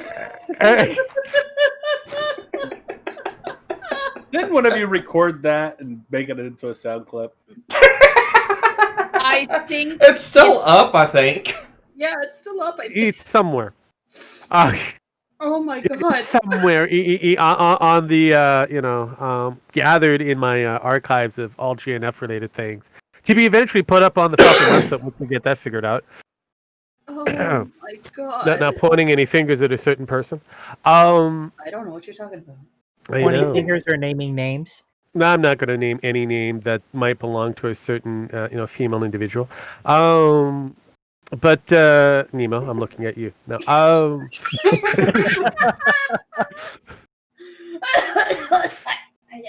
So both Penn and I were trying to figure this out, and we're kind of going, "Hey, Sparky's been very quiet. Did he die or something?" And so we're trying to almost like virtually poke him, Hey, Sparky. but we got no response. Hey, Sparky. And then all of a sudden, there's this giant snort of a snore, and I'm like, "What the fuck?" I think he's dead or something. She's like, "Yeah, no, I think he's asleep." I'm like, "Okay, I'll put him on mute."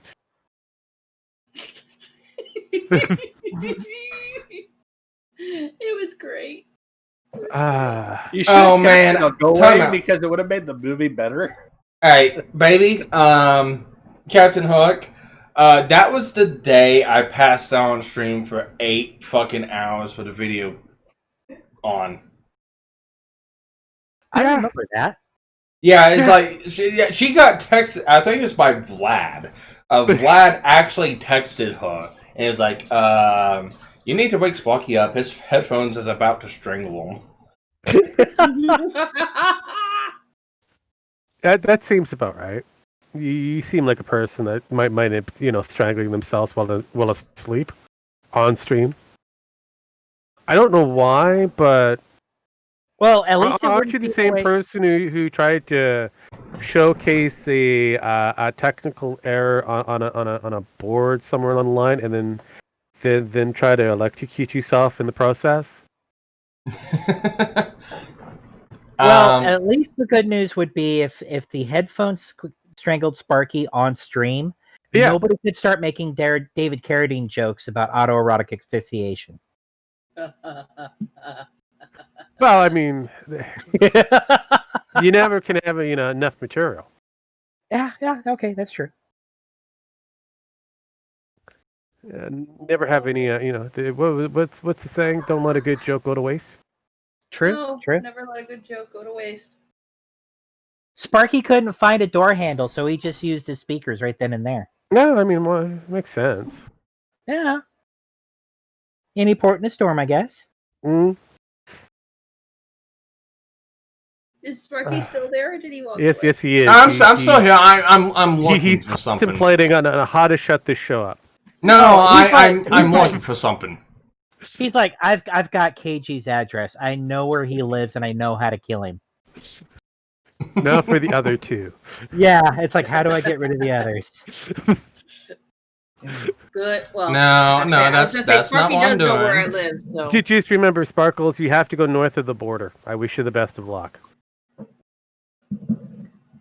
Sparky does know where I live, so. Gee, we all forgot about the third one, I guess, sitting here. But yeah, fuck you. What, too. Gem Max? What? Who? Yeah, I mean, What? Jesus What? fucking Huh? Christ. God, I'm fucking senile. What's their fucking excuse? Were you muted this entire time? I forgot you Wow, were here, I thought dude. you were gone or something. Jesus. No, I've been just Christ, sitting you're here still listening, here? laughing. No, I've just been sitting here thinking you guys are assholes the entire time. That's all. Oh, if you don't okay. speak up, Gem Max, I mean, we can only, not our fault. Oh, Yeah. well, I was the one who suggested you should play it again for us, but oh well. play what again? Sparky's beautiful sonata. No, we won't do that. That would require me to, go through the archives. Archive. Mm. Yeah, it's too much. And I've got like multiple years of archives. Not like I date them all. Mm. That'd just be too much, time consuming. I just kind of. Okay, so this is the other part of the stream got deleted, but let me There we go. This was the stream. I was fucking hammered. You were. I would be shocked. Whenever I get super fucking Shocked, I drunk, tell you, and shocked. I want to Shocked stay and in dismayed by conversation, this shocking dismay. best way I can do it is to Shocked come and one dismayed eye. that he's actually wearing a And do-rag That on makes his zero fucking head? fucking sense. Yeah, It it's makes like, zero fucking okay, sense. were you but drunk or it's fucking slow? what?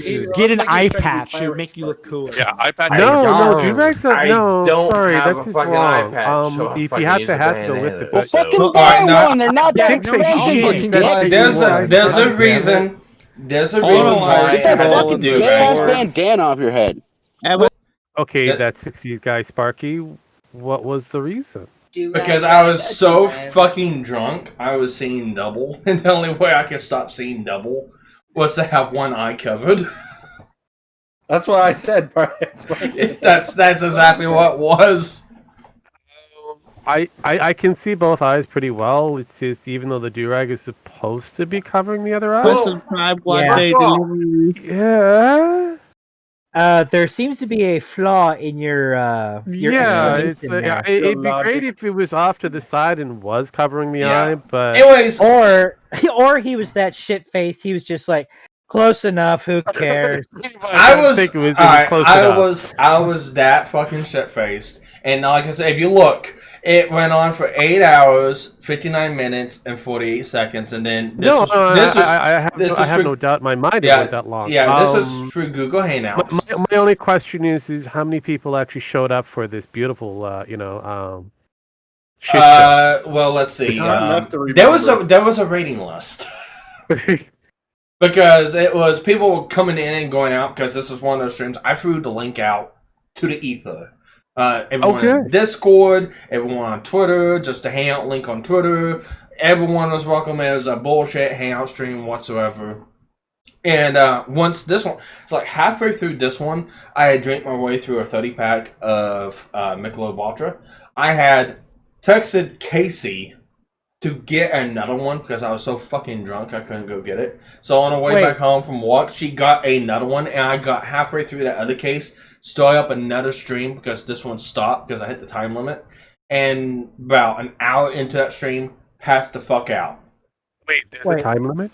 Wait, I'm more shocked here that he went through Michelob. What the hell, dude? I'm still confused. There's a time limit? Apparently. When you were using Hangouts, and Hangouts was part of YouTube, there was an 8-hour time limit. After 8 hours, the stream cut off. Okay. Why Michelob? Because I love all Michelob. the beers out. Oh, I'll put it this way: not many people have great tasting beers.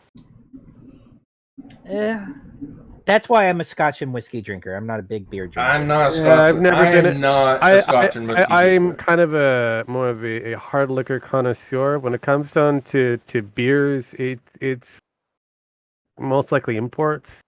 Otherwise, yeah, nothing local. Yeah, actually, here's her putting in more beer. Motherfucker. You made up that Valentine's Day thing. It never happened. Thanks, baby. Yeah, you didn't like- have enough beer It's to like- begin with. Actually, no, correction. You're like, dude, I got laid that day. Crappy beer to begin with. Yeah, so you decided to it's get like- laid. I look at it like this, like, Zell's on there. Yeah, she did have mini woods. Zell's on there. No, Addie's on so there. he Oh, man, all the skipped fucking out of Knights idiots of the I was Round on there Table with. for a few hours because he was going Alright. out on a date with Hook his says girlfriend. she You can know, go through a bottle of and yogurt. and I'd like on to see Valentine's that. Day, no, That would be interesting. No, she has gone through a bottle of Vega. She's went through a half a bottle of absinthe. No, that's nothing. Are we talking about like one of the larger bottles? We're talking about the smaller ones. I said, me and Captain Hook have some. I went through one of the larger bottles, big the bottle. biggest bottle of Jaeger you can get by The myself big bottles. for my birthday one year. And then I followed up with a bottle of 151. Then I followed up with lots of medication in the hospispittal. And But I'm surprised because there was a lot of medication that you were drinking in the first place. yeah. Well, it was mostly detox medication, I think, of some sorts that keep my system from. Oh, they gave you some like gravel or something. I got it. What's it began with a D? I can't remember what it was called. It's Give me a lot of it. I've never gotten to that level. I mean, realistically. Yeah. They had to call when I woke up in the hospital. I was like, "Can I go pee?" And they're like, "Can you walk?" I don't know. But yeah, that was a stream. I got Like up I and I said, was like, "Do you need a ride back to your place?" I was like, "Yeah, no, we'll call you a cop car." I'm like, I don't know So about the things I that. said to the cops while they were putting me in the ambulance. It's like, you can't arrest me. I'm drunk in my own house. Fuck you. Don't call me a cop car. Just call me someone who can drive me somewhere. Yeah. But Basically, no, this was a stream. I was so freaking drunk that I guess sometime during the second stream, I decided to feed my keyboard beer, and the keyboard didn't like it too much. Most keyboards don't. Just to let you No. know. And I've got the keyboard fixed. It's still tore apart because I gotta take every key apart and clean it out. But I've got the keyboard mostly working. I just haven't gone around to actually putting it back together yet. Yeah, no, that reminds me I have to get some I remember because I ended up waking up. It's like 8 a.m. the next morning. The stream was still going on. I think it was like 7 hours. It was on, so forth. I remember waking up. It's like, what the fuck happened? Is everyone still here? I got to looking around. I couldn't. I guess Casey ended up coming in trying to wake me up, and she couldn't get me fucking woke up, and just left it. She didn't know how to turn the stream off or anything, so she just left everything as it was. I remember waking up. It's like, oh fuck, stream's still going. I probably need to shut this off. And I'm sitting here and I'm getting pissed off on my fucking keyboard because it's like nothing's working. Why is my keyboard not fucking working? It's like, well, fucking whatever. Yeah, I shut the computer off, and I guess whenever I shut the computer off, the stream wasn't completed, and it errored out the stream and deleted it.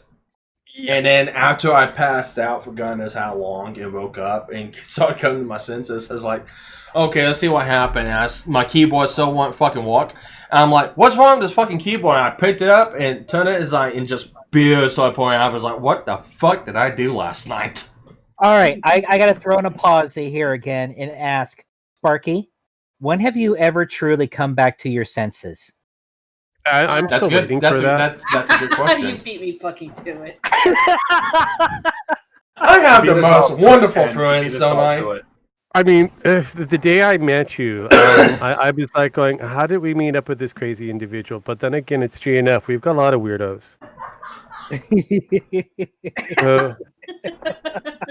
I've just taken it for granted that you've always been this way. So apparently you have senses besides the 5 that nature gave you. I would like to see the other one eventually, maybe.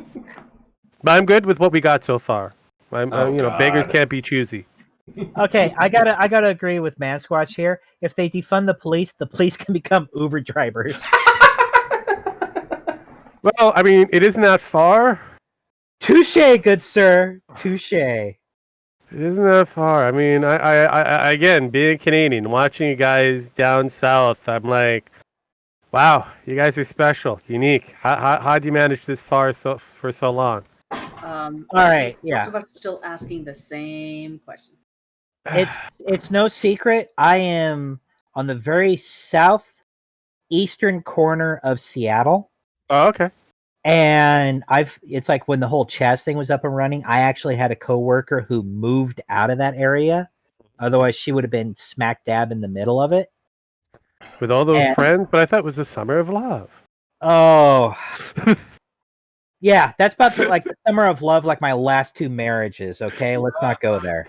When they say summer of love, I always thought it was like, Woodstock, where it was basically the summer of rape. But, hey, that's just... Little column A, little column A. Because if I recall correctly, a lot of my older friends who actually did go to that when they were... Even the one in the 90s, yeah, basically the same thing. Lots of rape. Yeah, but that's the 90s. Yeah, Captain Host going, don't go to Seattle. Yeah, unfortunately, some of us are already here. I look it from very far, far, far away. And I kind of go, wow, I'm glad I'm not there. Yeah. Glad I'm not there. Thankfully, I am so far away. If I take a step to the left, I'm in an entirely different city. So... Yeah, if you continue taking, a good few steps, you might be in a totally different country. Yeah, all I got to do is walk north. Correct. At the moment, you wouldn't be able to. Everything's still closed down. Well, they got to catch me. Yeah, that's true. And as they, I would as they suggest I would suggest going on the beach. That's the best place. Yeah, Apparently, my and brother as- learned that the hard way. And as everybody in the world knows, Canadians are very polite people. So if I ask nicely, the border guards will just be like, "Okay, Oh come fuck on in." no! They'd probably kill you on sight. Wait a minute, this is an American from Seattle? Shoot the kill. Fuck. then again, with some of the bullshit I have to deal with down here, I would probably welcome the bullet to the brain. No, Yeah, don't no. say that. I mean, it's kind of weird. The border Don't say patrols that, that we'll we get have 25. on the north side of the Excuse border, me. they really don't take a lot of shit for they're very anal. They're very Gotcha. Got a bag of ice up their ass too. Well, no, it's the ones over far east is the ones where they're slightly polite and we'll keep you there. The ones here on the west side, yeah, no. I would be very careful with looking at them cross-eyed. Good to Something know. about that, yeah. Something about them, they're just, I don't know. I don't know who we select for these people, but a lot of them are really, in some cases, we would want to defund the border crossers. Gee, God. They're fucking weird. Lovely people, though.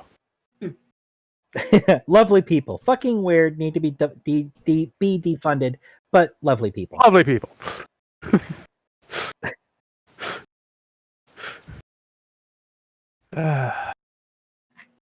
Jesus Christ. Sparky's very quiet over there. Yes, he is. Too quiet in some cases. Yes. Well, I'm not sleepy. I'm not drunk. So. Okay, those are good signs. It's definitely steps in the right direction. Yeah. What do they say about what is it? Recovery. They just either looking for God or realizing that you need a greater help is a good step. Yeah, I know.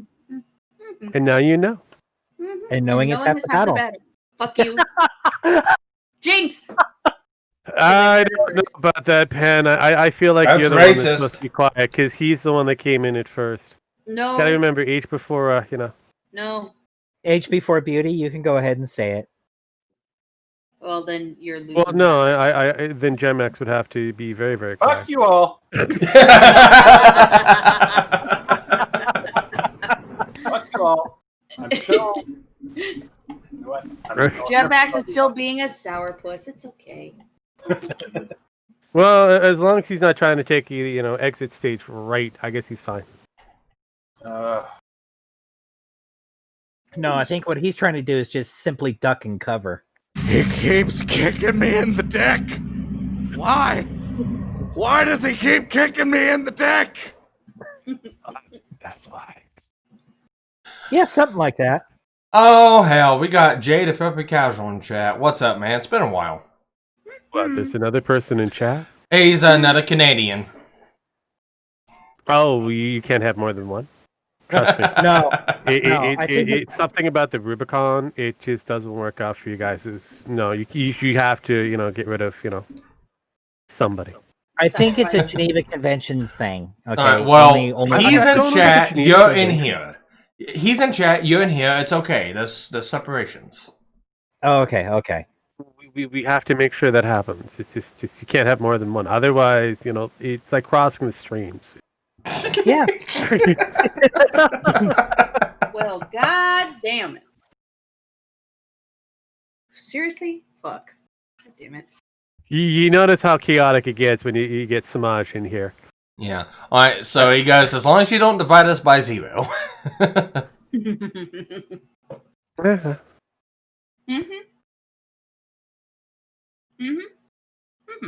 I don't know if it's possible, but I gotta get going. I'd like to say I enjoyed my time here, and you can all fuck right off and have a nice day.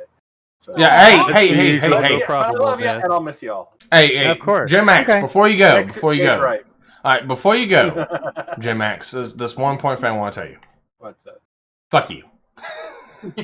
Actually, I thought it was fuck you, thank you, and goodbye. Cool. Keep running back. I thought we were gonna have something poignant or something Running like down that, but your a simple back. "fuck you." I messed that Yeah, up. yeah, yeah. It's a classic Jim Cornette, take on it, Christ. I'll see you guys later. All right. Yeah. But yeah, no, it's You guys are not nice people. we were never. What is nice your first people. fucking clue? I mean, I'm a Canadian. They keep saying I'm supposed to be nice and polite, and I keep telling them, who gave you that fucking illusion?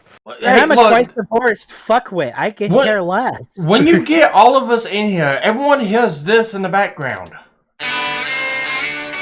Pretty much. It's like, come on. Yeah, I would agree.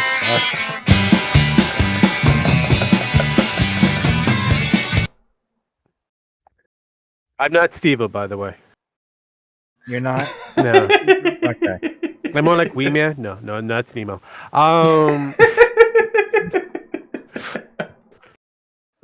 You're all bad people in one way or another. You're not wrong, Win. Fuck yes. Sometimes it's a lot more fun to be the asshole than the friendly. Alright, so this is how diversified our group is. We've got a scaly, we got a fish from Australia, we got a half, we got a mixed black man from Canada, we got a nymph from Florida, we got nymph? Nymph, Whoa! whatever. It's a Nymph, fae, you goddamn fae, motherfucker. whatever. Racist Alright, a asshole. fae, whatever.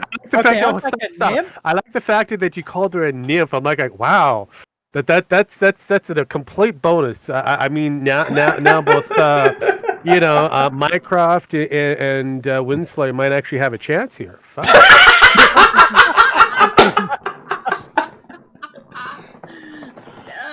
Alright, a fae, a Jewish fae from Florida. There you go. We got KG here, which is, I'll let you explain yourself because I don't quite understand. He's unexplainable. I'll just go with that.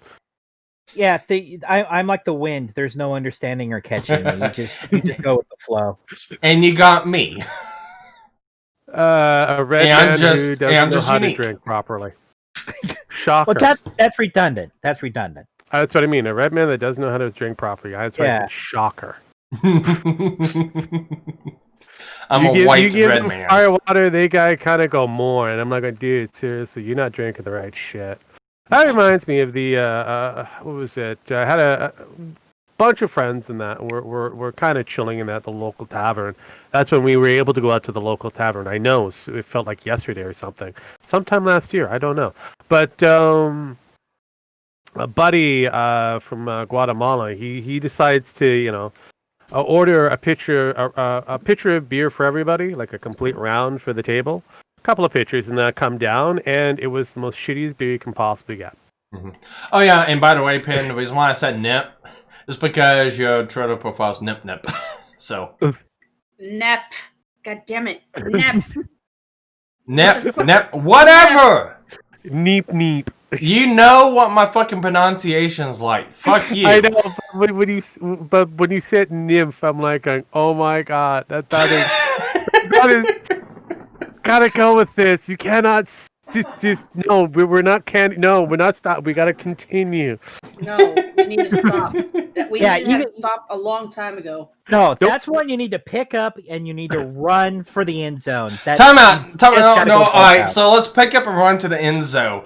All the time she has made fucking pungent jokes that just fire right back at her because they're so sexualized you can't do anything but not fire back at her.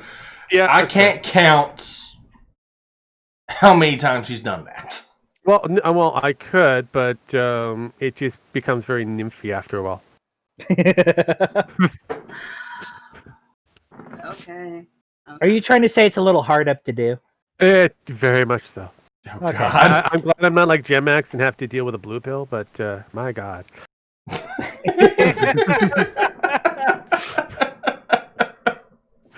Wow. for something else. That's all. What assholes? We just established this beforehand. I think there's like a theme song out there already that kind of pretty much states what we are. Yeah, I know exactly which one you're talking about. Yeah, see. That's what happens when you belong to the the asshole club, or at least come to one of our meetings. He's an asshole. Yeah, Man Squatch is going, Rogue, are you taking this to the nth degree? Indeed. Never let. Oh, wow. What was the saying there, Pat? Never let a good joke go to waste. Yeah, I suppose. Well, so. you can always tell when you're best friends and you can do stuff like this. Oh, Jesus Christ. Wow. What? That was too far, man. That was way too far. I mean, at least I don't drag the floor. Well, I mean, it is what it is. Yeah. If you see a bad pun, okay. you gotta make. Oh god, I said that. I just got the fucking image from Ron White. Why did you get an image of Ron White out of all people? Because of his fucking joke about tits. It's like some old white. Yeah, well, there's also jokes about asses, but the hell? Can you hear her in the other room? Yes. Yes. No, we can't. We cannot hear whatsoever. She is not very loud. No. Nah. Hey, Captain Hook. Oh yeah, by the way, KG tried hitting on her during that whole recording session for Tanya the I Evil. did not try to hit on Hook. I just said she's definitely someone I could hang out with and drink with. Big difference. Well, hanging out and hooking up are completely different there. I would agree. Yeah. He said that a lot of her reactions to Tanya the Evil were much like mine. And I'm like, all right, this is definitely someone I can hang out with. And he's like, hey now. It's like, I'm not hitting on your woman, okay? Release the Sphinx. I'm not going after Captain Hook. Well, what's the saying there? Unless he puts a ring on it. But unless Hook is down with it, in which case, then we can have a conversation. Oh, Jesus Christ.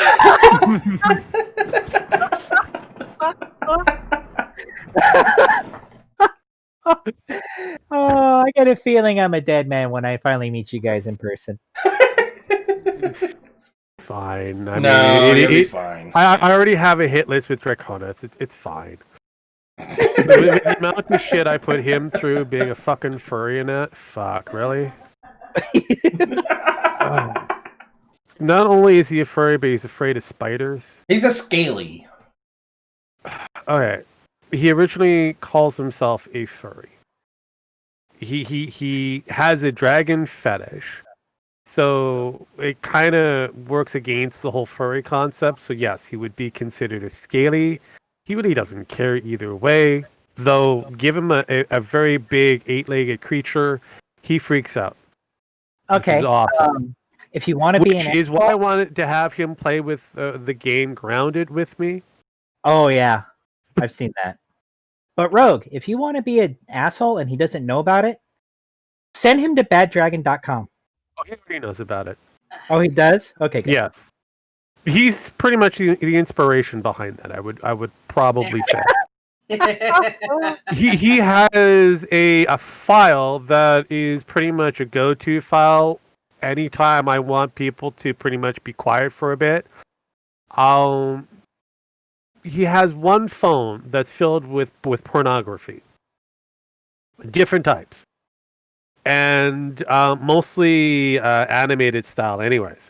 And he ends up putting up on the Discord every now and then. Just the light version. I'm like going, dude, I set the whole thing. God damn it. But apparently the amount of porn that he says he has would nuke an entire Discord. I'm like going, wow, seeing is believing. What are you talking about? He's actually nuked a couple Discords, hasn't he? Again, seeing is believing. I've never been there to witness these things, so Yeah, situation like that, it's put up or shut up. yeah. So I mean, really, I mean, he says he has. I need to know these things, like either bring me the people that are still suffering today with the loss of their Discord. Yeah. Having bad flashbacks every time that they go to sleep. They wake up in a cold sweat, screaming, "No!" I'm with Rogue on this one. I'm 100% behind him on this one. I mean, for what I've seen with his tentacle porn and that, I'm like going, yeah, it's pretty light.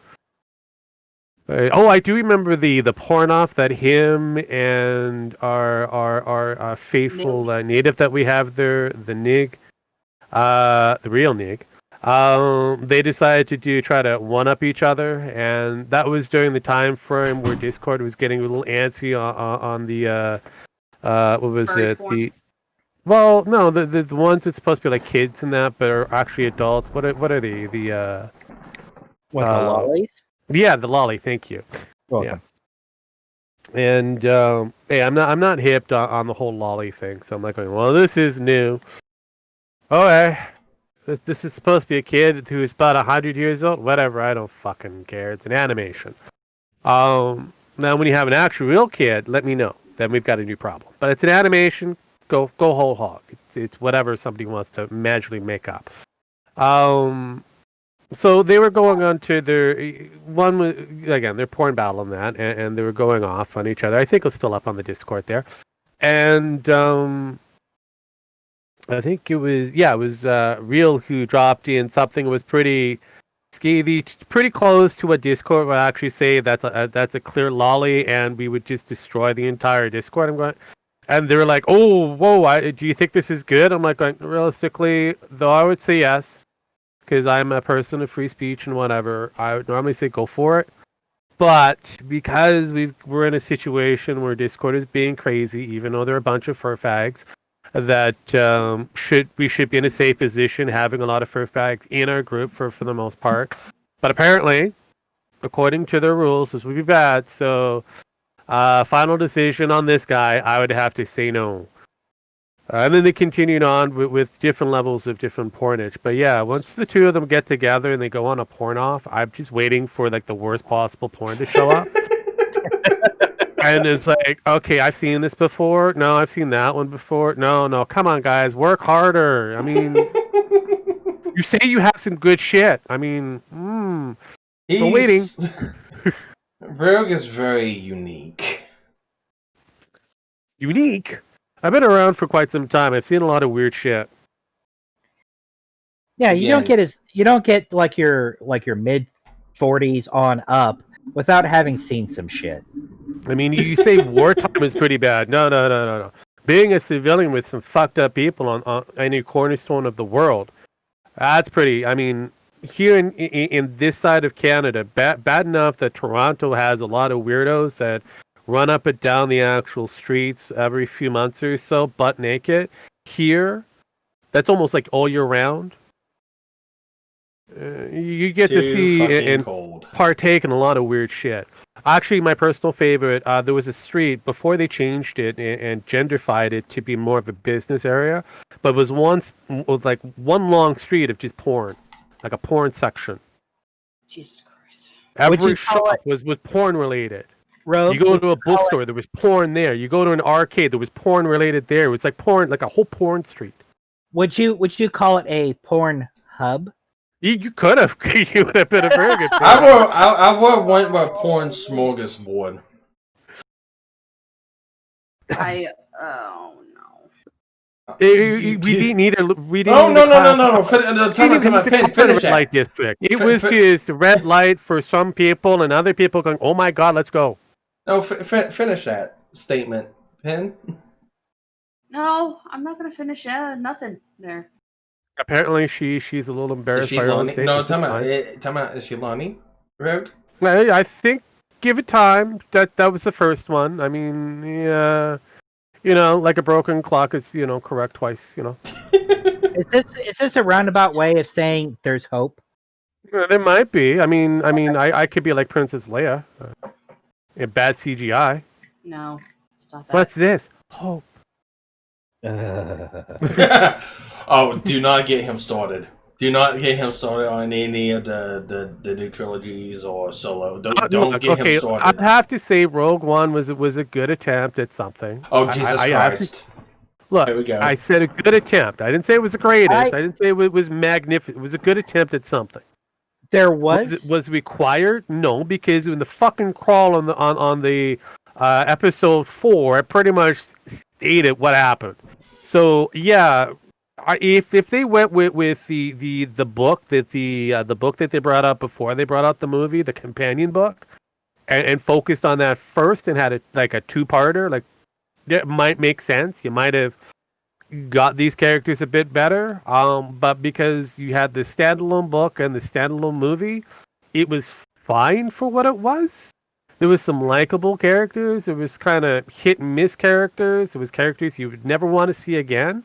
It was not like the Solo movie, where that thing should just never exist whatsoever, burn in an alternate dimension somewhere where it might be good. Yeah, no. Funnier thing is, some people actually would say the Solo movie was good. I'm still trying to figure what was good about it, besides being without a lot of what was it, Jedis and that. I mean, you did get a Sith at the end of it, but realistically, yeah. The trilogy, the Disney trilogy. I would rather have my rectum filled with red hot coals while being forced to have dinner with my first in-laws than even watch them ever again. I would normally call that a Wednesday, but I agree. Hey, your kink is not my kink. I'm not going to fetish shame. Jesus Christ. I will agree with Rogue One. It had a lot of potential. Some of the characters I liked. The fact that they showed that the rebellion had just as much blood on their hands as the Empire and stuff like that, I liked. If they had made it into like a 2-part movie or something like that, and actually like expand on like the characters and everything, I think they would have been a really good movie. Well, the reason of why, because I had friends that they always ask me when it comes down to movies that are coming about, because again, that's my niche market, because I used to work for the studios for a while and got out of it. But when they come to me and they kind of go, "What do you think of this movie that's coming out?" I'm like going, "Well, from what I've seen so far, because again, I got friends in weird places that send me stuff, or you can find it in the high seas, but." I'm like, well, there's a companion book that comes with this movie. I would suggest reading the companion book before going into this movie because it seems like it needs it. If they made it a 2-part of Rogue One, the catalyst to whatever Hope, Rogue One, Hope, if they want to call it that, this would be a great introduction for the characters, especially for Jane Erso and the Erso family, and then bringing in the smuggler, as well as that aspect of it, the reason of why they want them, and how she escapes. Basically, yeah, I know they kind of touched on it in the opening parts of Rogue One, but it was very quick, and it was like there was a lot of the movie that they edited out that was missing. Yeah, and like near the end, the biggest thing, spoilers for those of you who haven't seen it. I'm not ruining anything, trust me. No. The fact that it was like she's now working, they take her to the rebellion base. She makes this impassioned speech on why the rebellion needs to do this action, and the actual commanders and stuff like that are like, no, this is a bad idea. And yet she still manages to get some of these troops to follow her and stuff. I'm like, I don't know her from anyone else on the street. Yeah. And I mean, if they actually built it up and like, okay, the first movie was, this ragtag team getting together and stuff like that. And then the second movie was like 1 year later, and they're doing, they've been working together, show some actual, she's part of the rebellion, she's an officer, something like that.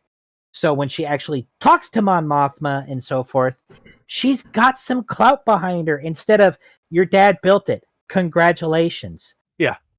So now what do you want us to do? Would you like us just to go and go right to Coruscant and, press ham against the windows as we fly by the Emperor? Would you like us to do that too? I would have loved to have seen that kind of moment. I mean, almost like a I don't know, their butt cheeks up against some kind of window as they do a flyby. Like Booty. It was almost like Porky's kind of moments. Exactly. Well, I do like the tie-ins that they try to do with like Star Wars Rebels, Rogue One, and stuff like that.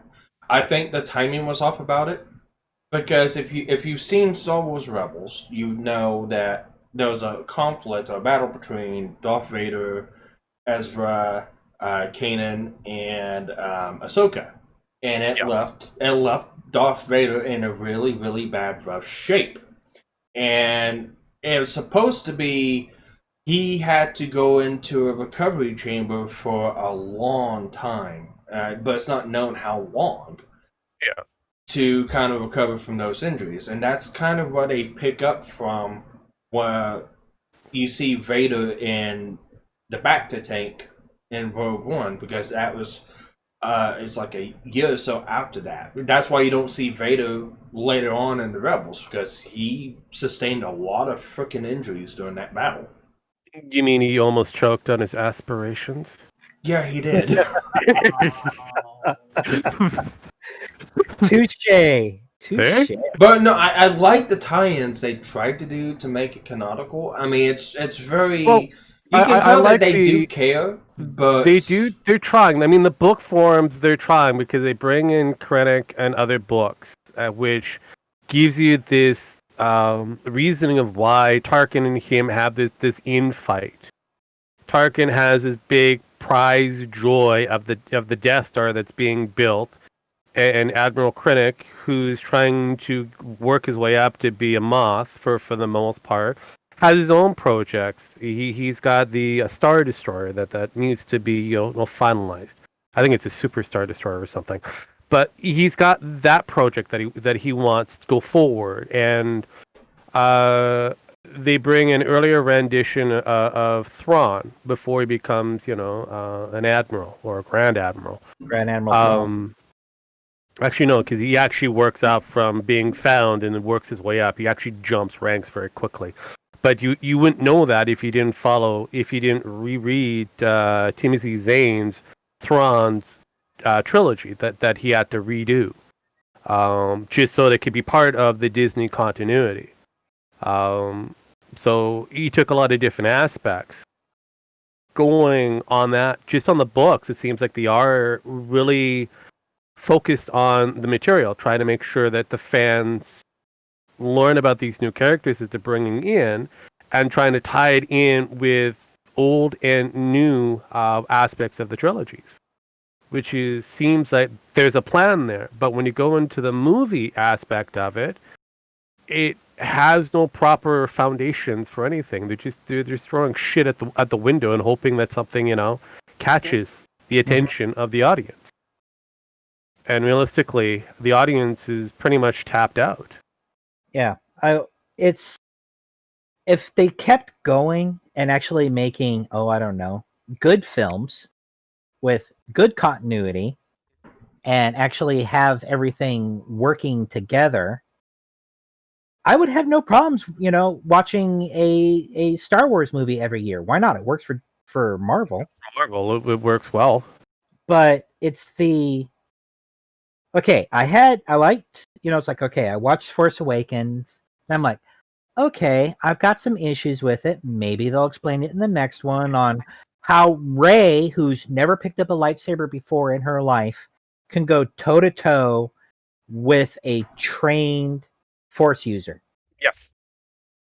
Then we get the second movie, and my poor family and my now ex-wife had to put up with a 2.5-hour tirade from me about how that was the worst thing I had ever seen in my life. Then Clockwork Planet came out and a certain character came out. But that's neither here nor there. That's neither here nor there. If you guys watch anime, watch there's, club. there's a lot more booze in his future. Yeah. No, if you don't like Clockwork Planet or don't want to watch reactions from it, just watch it to see KG go ape shit ballistic, pissed off at this guy. No, I'm actually living it right now. Oh no! That's me. This is tame. This is tame. The tame version, I could just amplify it as far as my imagination is really great. Trust me. Okay, good. I don't have to go through the whole process of watching cringe. I can pretty much get the concept of cringe and kind of go, okay, it goes to this level, and then most people will kind of go, did you watch the movie? No, didn't watch shit. I just can imagine how far you can push it. Yeah. Because I've been there, I've seen it, and I regret even being a participator of any of these things. But as I was saying with Star Wars, is I saw Rogue One, and I'm like, okay, it had a lot of potential. Yeah. It had characters I like. Some of the ship designs and stuff like that. It's like, okay, it's a little bit more dark and gritty, which I like that kind of thing. I could not, and to this day cannot bring myself to watch Solo unless it's something like CinemaSins. Because Yes. I don't want to waste my time, my money, or any form of mental discipline to keep from throwing something through the TV screen. Oh well, we can watch it and we can do a reaction to it. I can just post it up on my channel and show a reaction. No. You really want to keep your co-host with you? I mean, that probably would kill him. Yeah. I mean, there's certain areas of that particular movie that makes no fucking sense, and not to completely spoil it for anybody who's never seen it. But it's still not it's a movie about nothing. It's literally a movie about nothing. And the Rise of Skywalker. Again, I watched like CinemaSins and stuff like that on it, and that's all I could handle. It was just everything that they pulled out was like, this is some of the most mentally stunted garbage I have ever not seen. Filled up full force of my colostomy bag. Yeah. No. That was. Sparky, never do that again. Oh, fuck you. What was she saying there, Sparkys? Do it as often as you need to. Yeah, I know. No. But no, Don't listen to Rogue. Never do that again. the rise of the ski walkers, the soy walkers, is one of the worst ones. One is trying to make up for the Rian Johnson attempt of slaughter. Mm-hmm.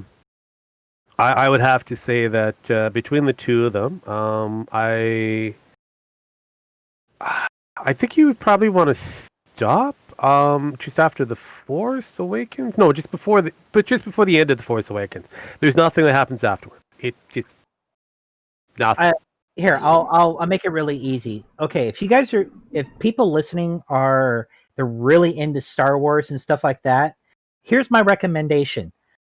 Stop watching Star Wars after episode 6. Plain and simple. We're talking about going from 1, 2, 3, 4, 5, 6, the proper trilogy. Yeah, makes sense. I like that. I like the Lucas. Again, this is an argument I have with some friends who really hate the Lucas trilogy for 1, 2, and 1 and 2. I'm not overly a huge fan on 5 or 3. I understand the 5. It does give you more darker tones, but there's a little bit of rework that would be needed if you're going to follow from 5 to 6 the way it is. But overall, I do like some of the actual space battles that they have, which is classic. You have the meetup between Luke and Vader, which is another throwdown that's interesting. But there was just some offbeat moments that I was like, well, I don't know. You could probably work this a bit better in order to get a better beat movie. But overall, I still have a huge fascination over episode 1, which was Luke's favorite. The reason of why is because it goes to the love that he has for us, racing. So I was hoping that he was able to portray that a bit better. Didn't overall. he do that specifically for his kids? He did for actually no, episode 6. Episode 6, the last half is kind of for his kids. When they bring in the Ewoks, one of his girls loves teddy bears, so they were brought in. That's what it was. Okay, and as for 1, 2, and 3, one. his kids were growing up, and they were becoming more and more attuned to, because they were in their teenage years or just within that area of teenage, especially the younger ones. And one of the girls has a copy of the cameo of InSync. They actually cameo on episode 1. That was taken out of what we were able to see. What was there? There was a few other beats in that. The love relationship between Padme and Anakin is a little off. Most say it's because it's bad acting. It's really more or less bad story writing mixed in with an attempt of trying to make the actor Christian Haydenson to portray a child soldier, an emotionless automaton child soldier. Because if you watch 1 to 3 the way it is, just the way it is, you can see that this kid from a young age is being manipulated for something. Jedis are manipulating him or try to manipulate him to be what they perceive as a warrior. Originally, they didn't want to train him. Yeah. They were forced into training him. And so the reason of why they didn't want to train him, because he was too old. Well, why is he too old? All because he's not in the manipulating age. You have to get them indoctrinate very young in order for them to follow suit. In episode 2, you have Palpatine, who is, more interactive with Anakin, who's forced him into higher echelons of activity, making him a seated member of the council, making him, the go-to guy for anything that deals with Palpatine. That, Palpatine sends him on to missions, and the Jedi begrudgingly have to follow it up, and they send Obi-Wan with the kid at all times for the most part. Eventually, the story is restructured a little bit as you go into the Clone Wars, the animated series. But it's still Palpatine just adding more and more manipulation to the kid. So now the kid's divided. So by the time you get to episode 3, you can see why he falls from grace. The Jedi aren't any better than the Sith. They both lie in order to get their achievements. And the only thing that he wants to do on his end is to protect the people that he loves, and the only people that are the only person who is available to give him that glimmer of hope happens to be Palpatine. Oh, wrong one. Never mind.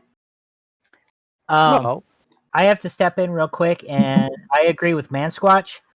TC Rogue, you want to stop right before George Lucas re-release of the classic trilogy.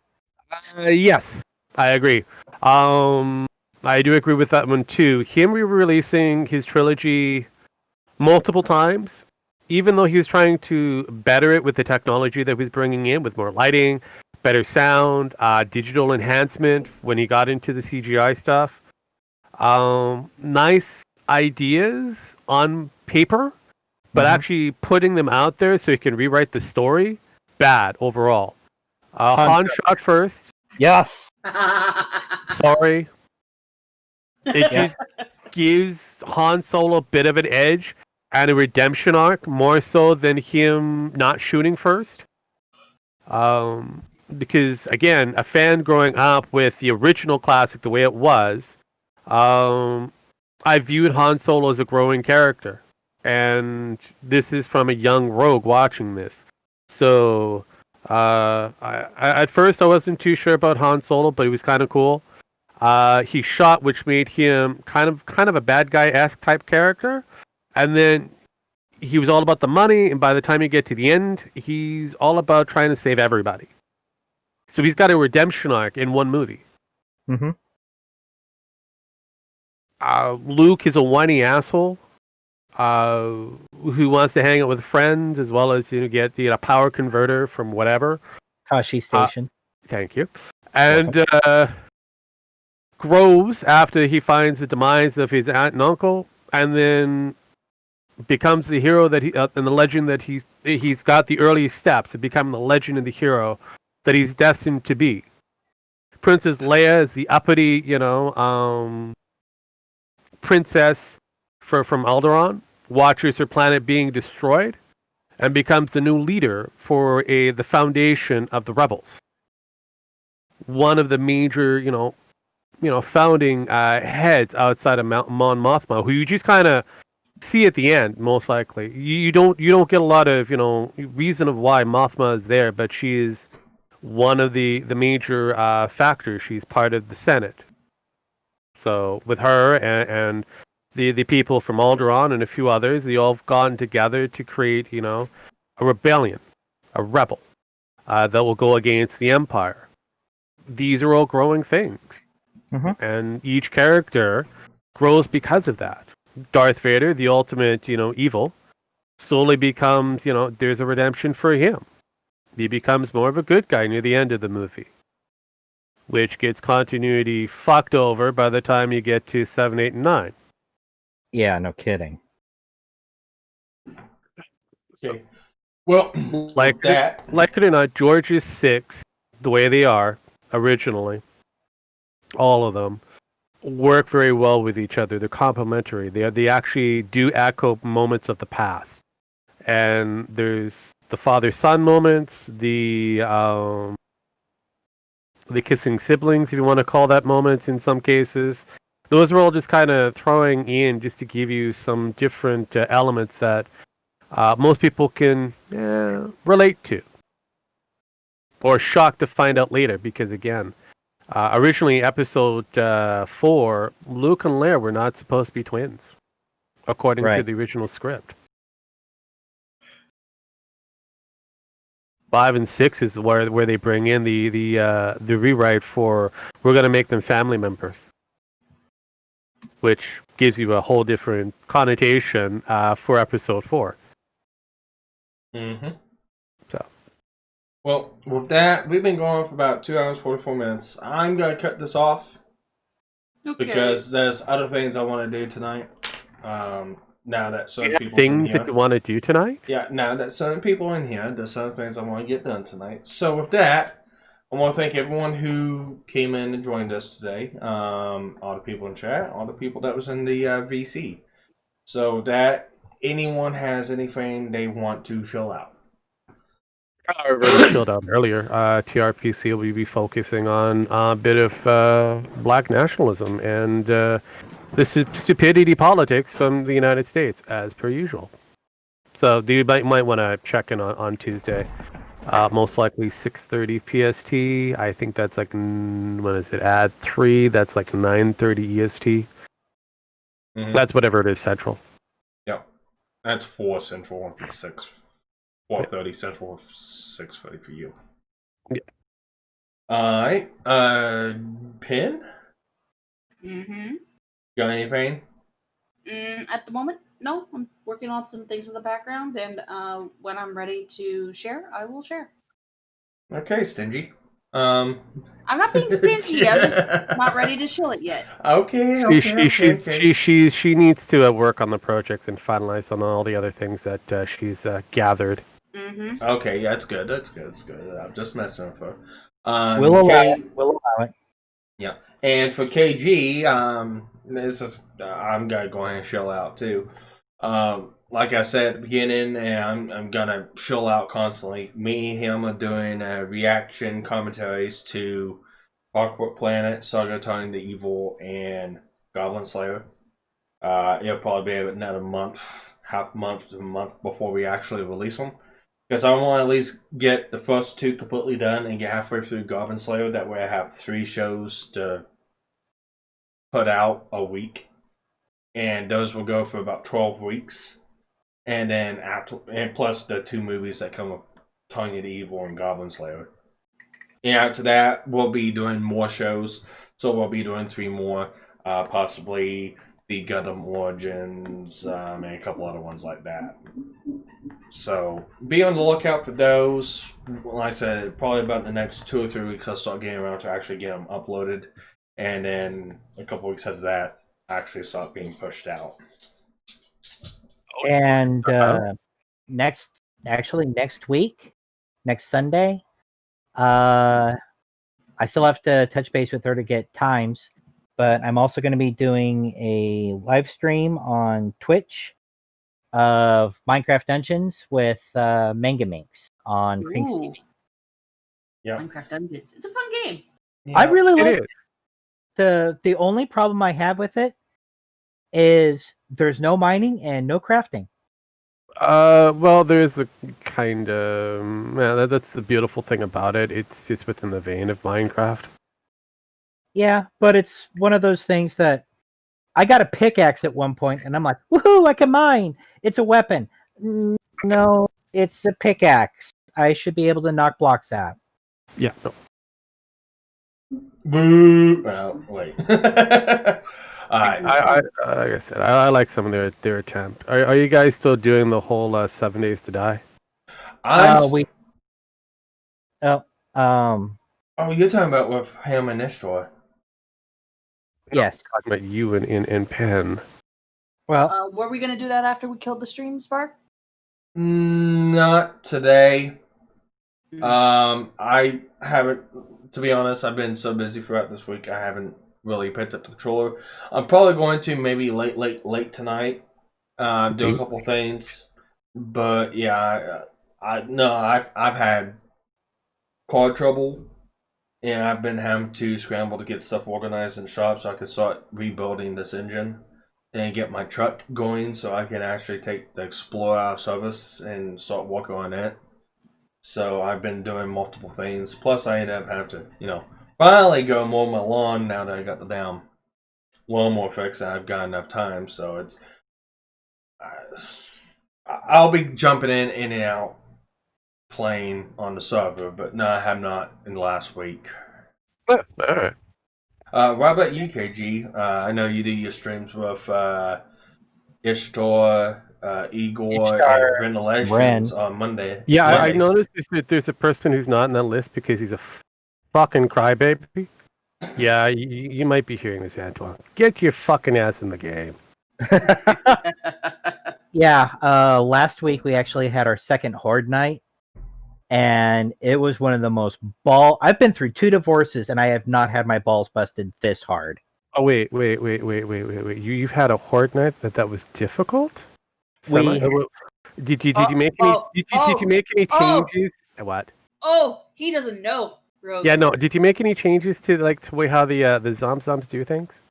No, we just had radioactive ferals show up out of nowhere. Oh, fuck. We get that almost every night now. I was going to say, KG, you might want to pick your words carefully around Rogue, because until you've played on Rogue servers, you have not experienced hard. No. Well, okay. Just a couple of things here. One, I have been currently playing on a laptop that the reaction time between me, the lag time between me pulling the trigger and the character doing anything is about 1 to 2 seconds. No, I get it. Time out. KG. And, yeah. I told you what that was from. Rogue. They are playing on Igor's computer. They're not playing on they're playing on Igor's computer. No. There's a delay on. So basically, if you're playing with on the private setup that you would, your reaction will be delayed regardless, whether it be a laptop or an actual good PC, because of the other person's PC capability. Because you are playing off of their computer. Right, I know that. Yeah. But My computer is old and slow anyway. Yeah, so- no, I can play it on a laptop with the server that we have, and it doesn't cause too much problems. And the game itself could be run on a potato. I get that, but as I'm also getting at is my laptop is failing. No, I understand. I get that. So And- I've actually got a desktop rig and everything right now, Mhm. and it actually runs 7 Days to Die worse than my laptop. Yes. And you may that- want to change around with the graphics. well, and that's the key problem is right now it doesn't even have a graphics card in it. Oh, there you go. Yeah, because So- the 7 Days to Die, even though it has like no graphics, for whatever reason they say there's graphics there, which means the computer's got to work extra hard. Yeah. Or So- non-existent graphics. So right now I've got my desktop. A buddy of mine who had a graphics card, we tried to put it in, and the power supply didn't have enough hookups to plug it in, and because of the placement of like the optics reader and stuff like that, and the way that they've got the just some of the wiring and everything, we couldn't put the graphics card in. Period. Nice. Yeah. So I got to find a graphics card that'll fit. That's basically like 7 inches in length total. I got to get a new power supply because it's not it. If it's it just can't run everything right now. So I'm doing. I'm surprised you guys just don't run off the GNF server. It'd be a lot easier. Though I have control over time, I can kind of readjust it to whatever time zone or time frame that you guys are playing off of. Be a lot easier. But it was fun because I was doing a lot of running around, screaming. They were in the house going, "Holy shit! They're already on the second floor!" And I'm like, I'm out here. I'm kind of wait. Where'd this guy come from? So how bad did it screw the bass up? Oh my god! They tore it up pretty hard. That's normal. Sparky, I'm surprised that you haven't pimped out the private server to them. You have. And they haven't taken the opportunity to jump on a private server. They started that game. They want to continue on with that game. Well, I gather that. I commend them for that. But, with the limitations that they're facing at the moment with somebody else's PC and how well it actually runs, and obviously computer issues, it might be saving grace for them to run something though it is kind of tax consuming on a private server, and they can do whatever they want there. Mm-hmm. What's kind of interesting is the other three, it's like I'm lagging behind, and they're like, it's working fine for us. So I'm like, are you telling me I'm the one who's got the bad luck magnets in my pockets? Well, we ran into the same thing with Jim Max. The game would work fine with me, Rogue, and Penn, but it give Jim Max. It would always kick out Jim Max, and he had the top grade computer. So I came to the conclusion that it's definitely the computer on my end, though it's able to run a lot of different things. If let's say, for example, if I spawn in, let's say 40 zombs, let's say they're also radioactive, it just tanks the server. I can see that. So he has done that multiple times. Yes. There'll be a delay, and then all of a sudden all these zombs would show up, and then the server would actually just completely die on itself. Or if I rank it up to, let's say, close to 56 nights, and whatever it is for the Blood Moon 4, I think it's 54, it would just tank. Because again, the game is trying to process how many zombies are supposed to show up. It can't produce as well as run the game at the same time off of one computer. So that's something that I learned and found it was a lot easier to get a private server. Henceforth, I leave it open for anybody who'd like to join within our groups and to use that to support themselves. Yeah. And By the way, in the next round, your Blood Moon Knights, do you guys have vehicles yet? not yet. Okay, work on getting vehicles. You'll be much better off just running. We're getting close to it. But You by can the way, outrun them on bikes. I have to say that the shit because I watched a couple of the videos that Sparky put up. Yes. A lot of the hate, discontent, and utter evilness that you're putting your players through, I have actually taken inspiration from your evil cruelty, and with Antoine and Ishtar, the tabletop role-playing game I'm running them through, their characters are on a 7 Days to Die server. Nice.